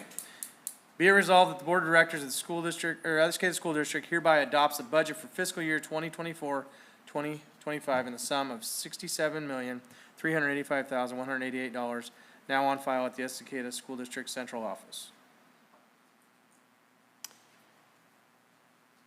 Chair Wheeler, I hereby vote to adopt the budget for fiscal year 24-25 in the sum of $67,385,188 now on file at the Estacada School District Central Office. Second. Got a motion, we got a second? Any discussion? Just discussion, he said 67,000. Oh, 67 million, sorry. $67,385,188. Thank you. Thank you. No discussion? Yes. Yes, you do. Yeah, I just want to, first of all, commend and thank our budget committee who spent the time to pour through this. This is a community-developed budget. I also want to extend a big thank you to Christina Irish and her team for pouring through each and every single penny to make sure that we're utilizing it and allocating it so that we can best serve our kids and our community. This is a fantastic budget. I'm very proud of this budget, and I'm excited to watch our school district thrive based on this budget. But again, a lot more went into the development of this budget than just this evening. It collected a lot of voice. It had a lot of blood, sweat, and tears behind it. And I just want to thank everybody who had a piece in developing this, and thank Christina Irish for her leadership in the development of it as well. Agreed. Thank you. Any further discussion? All those in favor, please raise your right hand. Motion carries. K1. Next up is item K1. Chair Wheeler, I move to approve a resolution authorizing budget transfer in the general fund and special revenue fund to accommodate expenditures. We have a motion? And a second? This is the one we added here, so let's go ahead and discuss this. And I do want to give a little more background. You will see in the general fund, we are asking for a movement from the contingency to transfers, and just wanting to talk and give a little more background. Based upon our 17% ending fund balance, we are recommending to move some of that to our PERS reserve fund to start really collecting so that when our PERS bond drops, that the district will not take a big hit and we can make that a smooth transition. And the other $500,000 we are asking to go to capital projects fund. The other adjustment you'll see in there is in our special revenue fund. That is just based upon expenditures. We had originally appropriated for transfers. We were transferring money away from PERS reserves way back when we were cutting in this budget. And that is no longer needed, and we are spending I think, I'll pull it up real quick. In the facilities acquisition, and that is partly our, you'll see in there is our ESSERS funds, and we've bought our portable with that. And so we had an increased dollars. And we also have our clean air grant that we are using right now, which is our high school gym. Any questions? Just, it was probably in the board backup, so I'm sorry if I asked. No. But, so 17%, does it go below 8% now? No, we won't. The $1 million won't, I could tell you real quick. I think it's closer take to- us to 15%. Oh, Yeah, 14 or 15. Yeah. thank you. We're in good shape. Okay, good. Any further discussion? All right, all those in favor, please raise your right hand. Motion carries. Before we get to item L, according to policy BBFA, I am declaring an actual conflict of interest and will not be participating in any motions, discussions, or votes on item L. Chair Wheeler, I'd also like to, per policy BBFA, PFA declare an actual conflict of interest. I will not participate in any discussion or voting on action item L. Thank you both. We have a Chair Wheeler, motion on item L. sorry. Are you ready to take Yep. motions? Okay. Chair Wheeler, I move to approve the recommended changes to the administrative, management, and confidential employee salary schedule as outlined above. Second. We have a motion, we have a second. Discussion on this one? Is anything needed? Really, just because it deals with our administrative contracts, the only change from, because this was approved a couple of months ago, and really the only change is as Christina Irish transitions into her next professional endeavor, we're obviously changing the duties and responsibilities of Mike Ware to lead and support the financial department. And so all this does is change the title effectively of that role and responsibility, and it compensates additionally just for the increased roles and responsibilities inside of that. So of the line item of that, literally, it is literally just that line that you're approving the change for. Okay. Any further questions? Okay, all those in favor, please raise your right hand.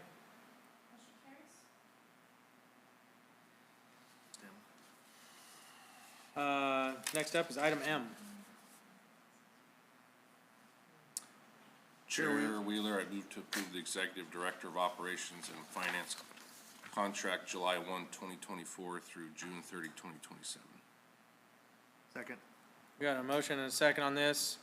And again, Superintendent Carpenter alluded to this, a little bit of changing of roles. Is there any discussion you want to add on this one? No, other than this is probably an opportunity to congratulate and thank Christina Irish for her great years of service inside the Estacada School District. We're so happy for her opportunities that she's taking, and we truly authentically wish the very best for Christina Irish. It is without a doubt she is leaving our school district in better financial shape than when she walked in. She's cleaned up so many things, she's streamlined so many things, and empowered a group of people to really thrive under her leadership. And so the Estacada School District is forever grateful for the years of service that she's provided. She can always count on the Estacada School District to be a friend, while at the same time I'm excited for new opportunities for us to use this great cleaned up financial department by Christina, and allow other new sets of eyes to continue to help us flourish through this process. So thank you, and we're excited for our future as well. Yes, I would echo that. Thank you very much. Public funding finance is not easy to understand, and I can honestly say that you made it very easy for the board to understand what we're looking at and how it works and how it impacts, and so truly appreciate your work on that. It's been my pleasure. Thanks, Christina. Thank you. All right, so we have a motion, we have a second. Any further discussion? All those in favor, please raise your right hand. Motion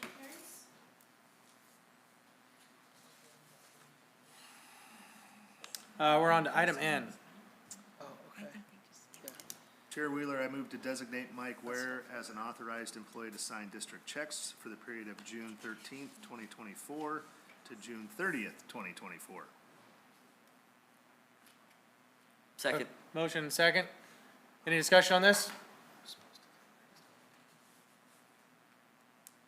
And this is just a functionality, right? This is Because just getting us through the end of the year. The job change doesn't happen until the next contract year after June 30th, so he just needs that approval. You're saying to that right. fill We just in. need to authorize his ability to sign things through the end of the calendar year, and then every year in August, we determine who's the clerk and who's that, and we'll be back to that. So just a stopgap. Yep. All those in favor, please raise your right hand. Motion carries. Item O. Chair Wheeler, I move to authorize the Estacada School District for the purchase of artificial turf for the varsity baseball and softball fields not to exceed $600,000. Second. We got a motion, we have a second. Let's discuss. So we're eliminating that 150,000, right? Yeah. Thank you. I'm much happier. Yes. We don't have to discuss. I think we've already discussed it. Yeah. Other than you're gonna bring us numbers Yes. before we commit to spending it. Correct. Over 6. Yep. I think the one thing that you didn't talk through is the current varsity softball field, right? That is a turf field and has been a turf field for a long time. Yes. Is in dramatic need of replacement. And so, even if we didn't use the grant money to do this project, that project would still need to get done. Yes. Without any assistance from a funding standpoint. Correct. And no grant money. So it's not the biggest part of it, but it Yeah. is still part of it, that Yep. we would still need to do that. Correct, yep. And again, I just want to echo, and I hope the public will, again, I plan to communicate this at length with our community in terms of the why behind this, but I do want our community to see and understand that while the work that people see visibly on these two athletic facilities is obviously an easy target to pick at, I just want to remind folks that we literally spend millions of dollars in the classroom as well.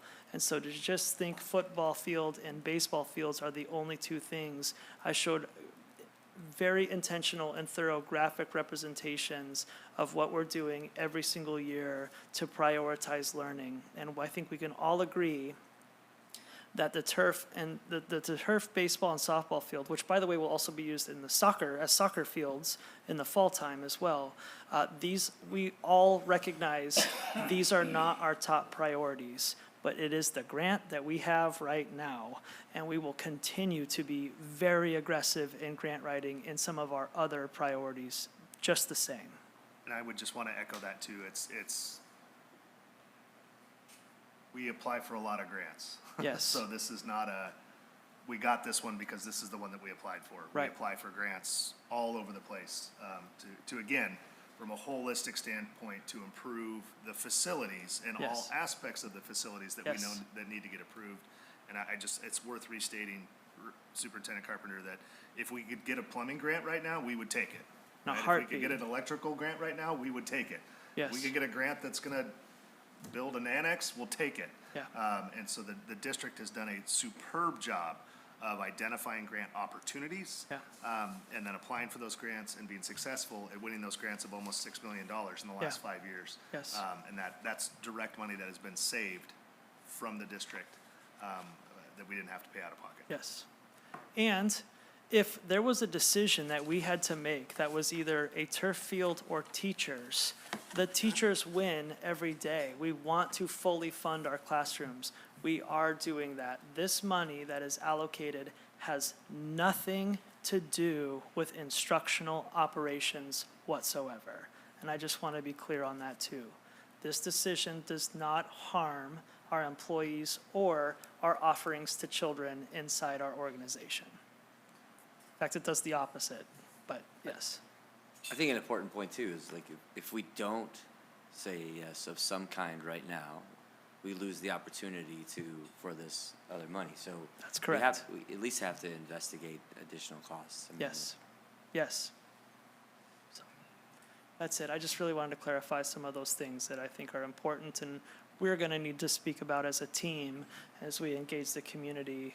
And just a reminder of how much we do pour into our schools and classrooms. And I would also echo that, I too, and you said it, but from a board member standpoint, I would say it as well. I think it would be irresponsible if we didn't take advantage of a free almost $1 million to improve our facilities. Yes, That would not be a good fiscal decision, and that's one of our biggest responsibilities as board members, is fiduciary responsibility in making smart financial decisions, so. Agree. Okay. Any other discussion? Director Walper, any thoughts? No, I'm happy. Okay, I like that. This time. Director Martinez, anything? Nope, Okay. I have to go to the airport, so. Okay, let's, To the finish line. all those in, favor of item O, please raise your right hand. Motion carries. Okay, And then we have, Item P on the other sheet.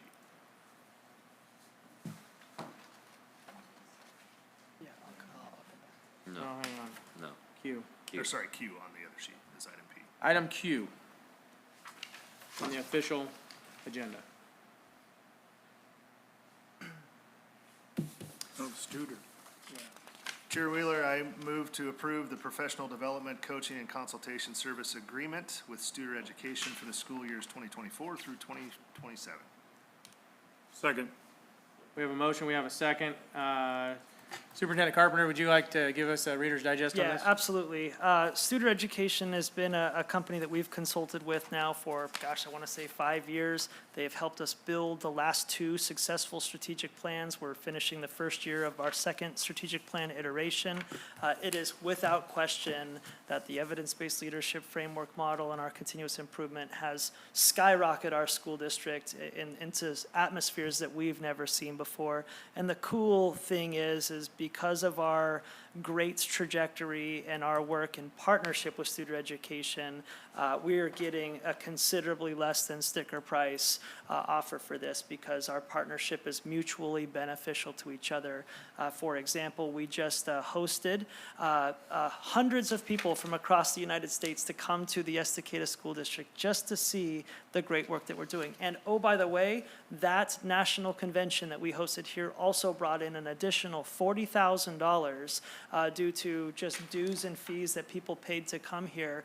And so now, instead of using general fund dollars to send our employees to other professional developments, we now can capture this funding to send our employees abroad, not abroad like outside of the district, to attend other professional developments, really free of charge to our general fund. So it's been a successful partnership. The data speaks for itself.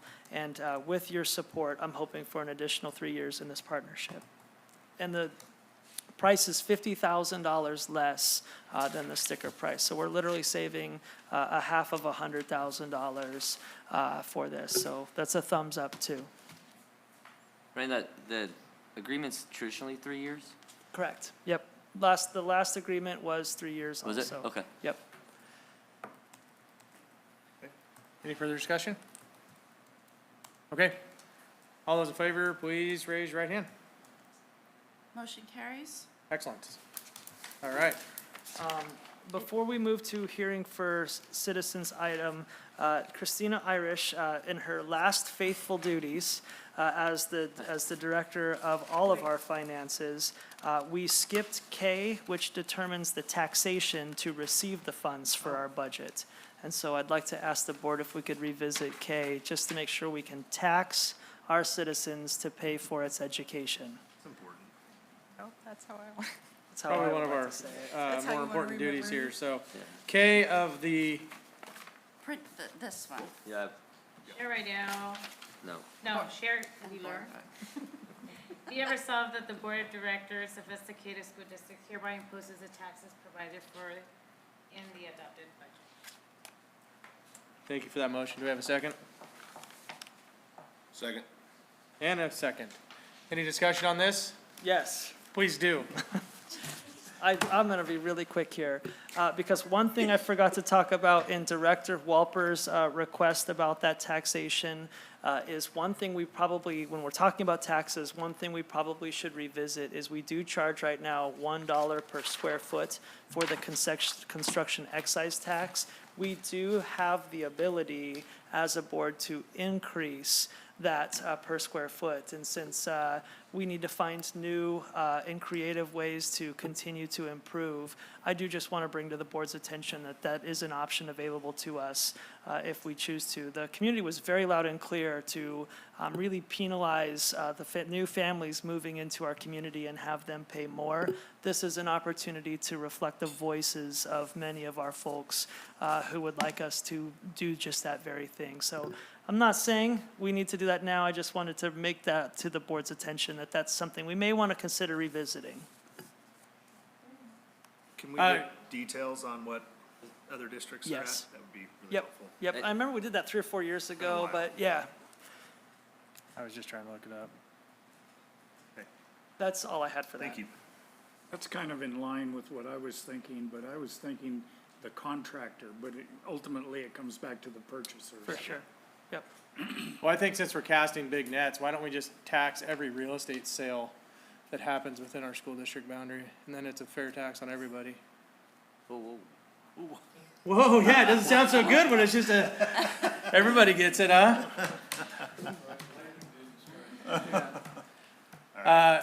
Real quick, here it is, and just Canby's at $156 a square foot. We're on the low end at $1. Sherwood's at $156. Tiger Tualatin, Wilsonville, Westland, all $156. We're down in the lowly ranks of Newburgh, Oregon Trail, and Riverdale.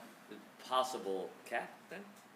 There's a threshold that you can increase it by based Okay. on some type of algorithm that I'm unsure of. We couldn't just go to like $10. There's a thing we need to do.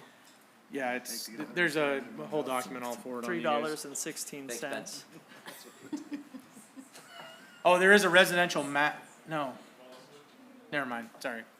See, I'll forward this on, you guys can dive into it. Thank you. And just to clarify, I'm not in favor of a real estate tax on anybody. Thank It was you. nice knowing you. Well, I'm a builder, and so this directly affects me Yes. and my clients Yep. and my school district. Yep. All right, let's move on to hearing of citizens for non-action items. I believe we have two. We have two. We have Jeff Stevens. They just first Oh. and second. We gotta approve. We got to vote for the Oh, we taxes. didn't. Thank you. You We got a motioned, second. seconded, and discussed. Christina, thank you. Man, oh, man. Okay, thank you, yeah. All those in favor, please raise your right hand. Motion carries. Okay, we're gonna move on to hearing citizens for action, or non-action items. I'm gonna read a statement about, anybody that comes up and has to speak. As a board, we appreciate and encourage public input. However, Oregon public meeting law requires these sessions to be held in public. This is a meeting in public, not a public meeting. The primary difference is that a public input may be requested or allowed, but is not required under the law. In other words, you have the right to view, but not necessarily to participate. Policy BDDH is the guide for public participation. In essence, it states that citizens must sign up in advance at the beginning of the regular meeting for an opportunity to speak at all times. Your comments are to be addressed directly to the board. Speaking time will be limited to 3 minutes or less. Those with a common topic of interest are asked to combine comments where possible. Designate topic at the time of sign up and stay on topic. Any items that are already directed to the office of the superintendent for review will not be heard in board session. Finally, neither the board nor the district, or the superintendent, finally, neither the board nor district personnel are expected or required to respond to comments and or questions during board meetings. I will get better at this over the next year, I promise. First person, Jeff Stevens, come on down.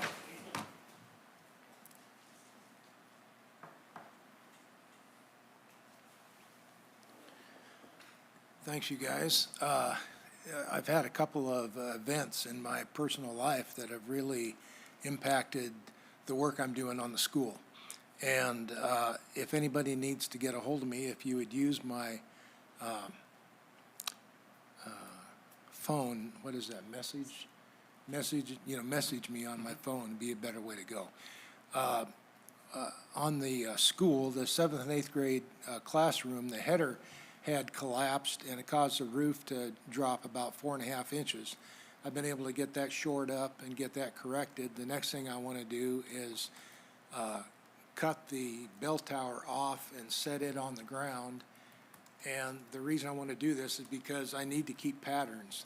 If the 7th and 8th grade roof had collapsed, I would lose the pattern on how to put it back right. Same thing with the bell tower. The bell tower is leaning down, it's forcing everything down around those entrance doors. So that's the next thing I'll do is take that off. And then I think when we go to rebuild that roof, we're gonna fill in the bell tower. And it's just,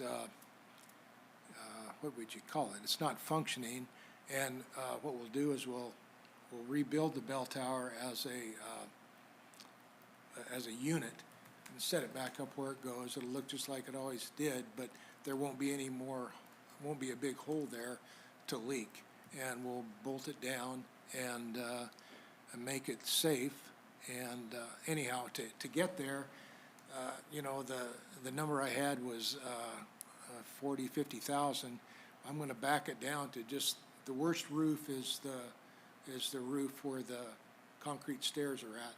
And I'll break down a price on that and try to get that price down to, I'm thinking 15, 20,000, depending on what the roof, what the framing looks like underneath. And the one thing that surprised me is I thought that the rafters would have end rot.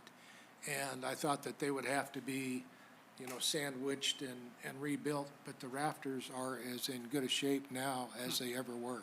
It's that old growth lumber that was used in 1912, stuff, I don't want to say bulletproof, but holy cow, it's awesome. That's all I got. Thank you. Awesome. Thank you. Thanks, Jeff. Thank you.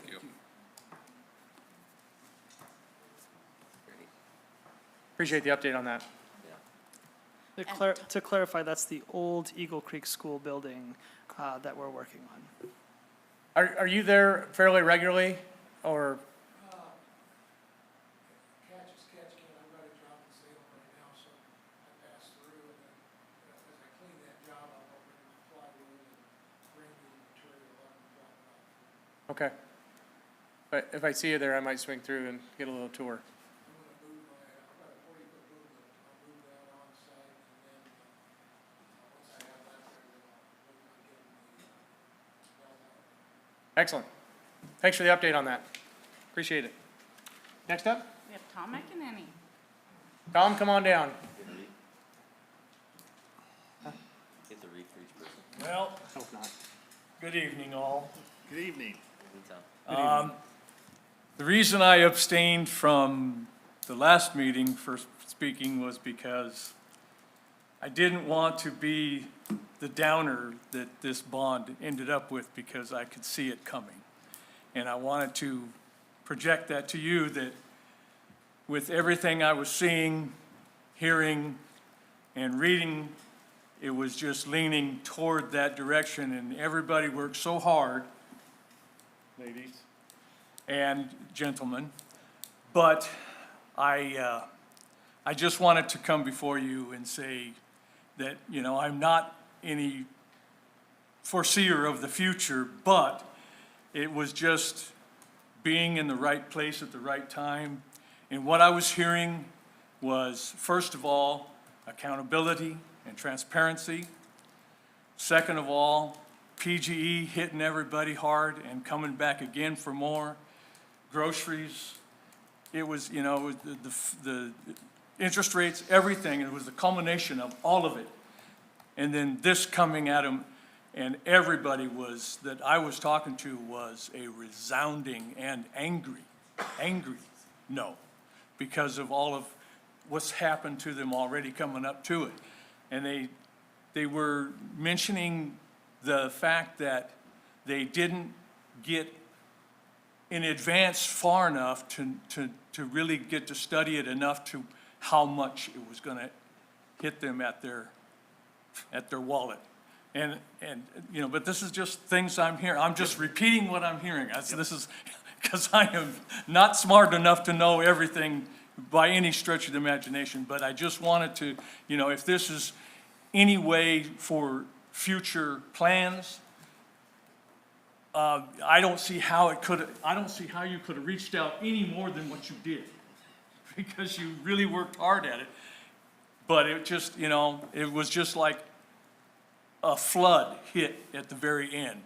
And so I just don't know what I could say to them, you know, because the accountability part, I said, well, how much have you been involved? How much research did you do? Well, I didn't get all the, you know, the best answers, but a lot of friends who are in my demographic, and probably being on the budget committee now, is I'm probably gonna, you know, hear more and more about it, because if people start getting hit with something and they know I'm on that budget committee, they're gonna go, you know, that kind of thing. So this is more of an informational thing for you guys. I just don't know, and I can keep questioning and get answers and try to go with, you know, whatever I can bring you. Thank you, Tom. Thanks, Tom. Appreciate it. We're all looking for those answers, and I'm sure that we'll probably have offline conversations at a later date to get more information. Appreciate it. Thank you. Okay. Anything else? We had a lot of things move around. Just want to make sure we didn't miss anything. Last call. Okay.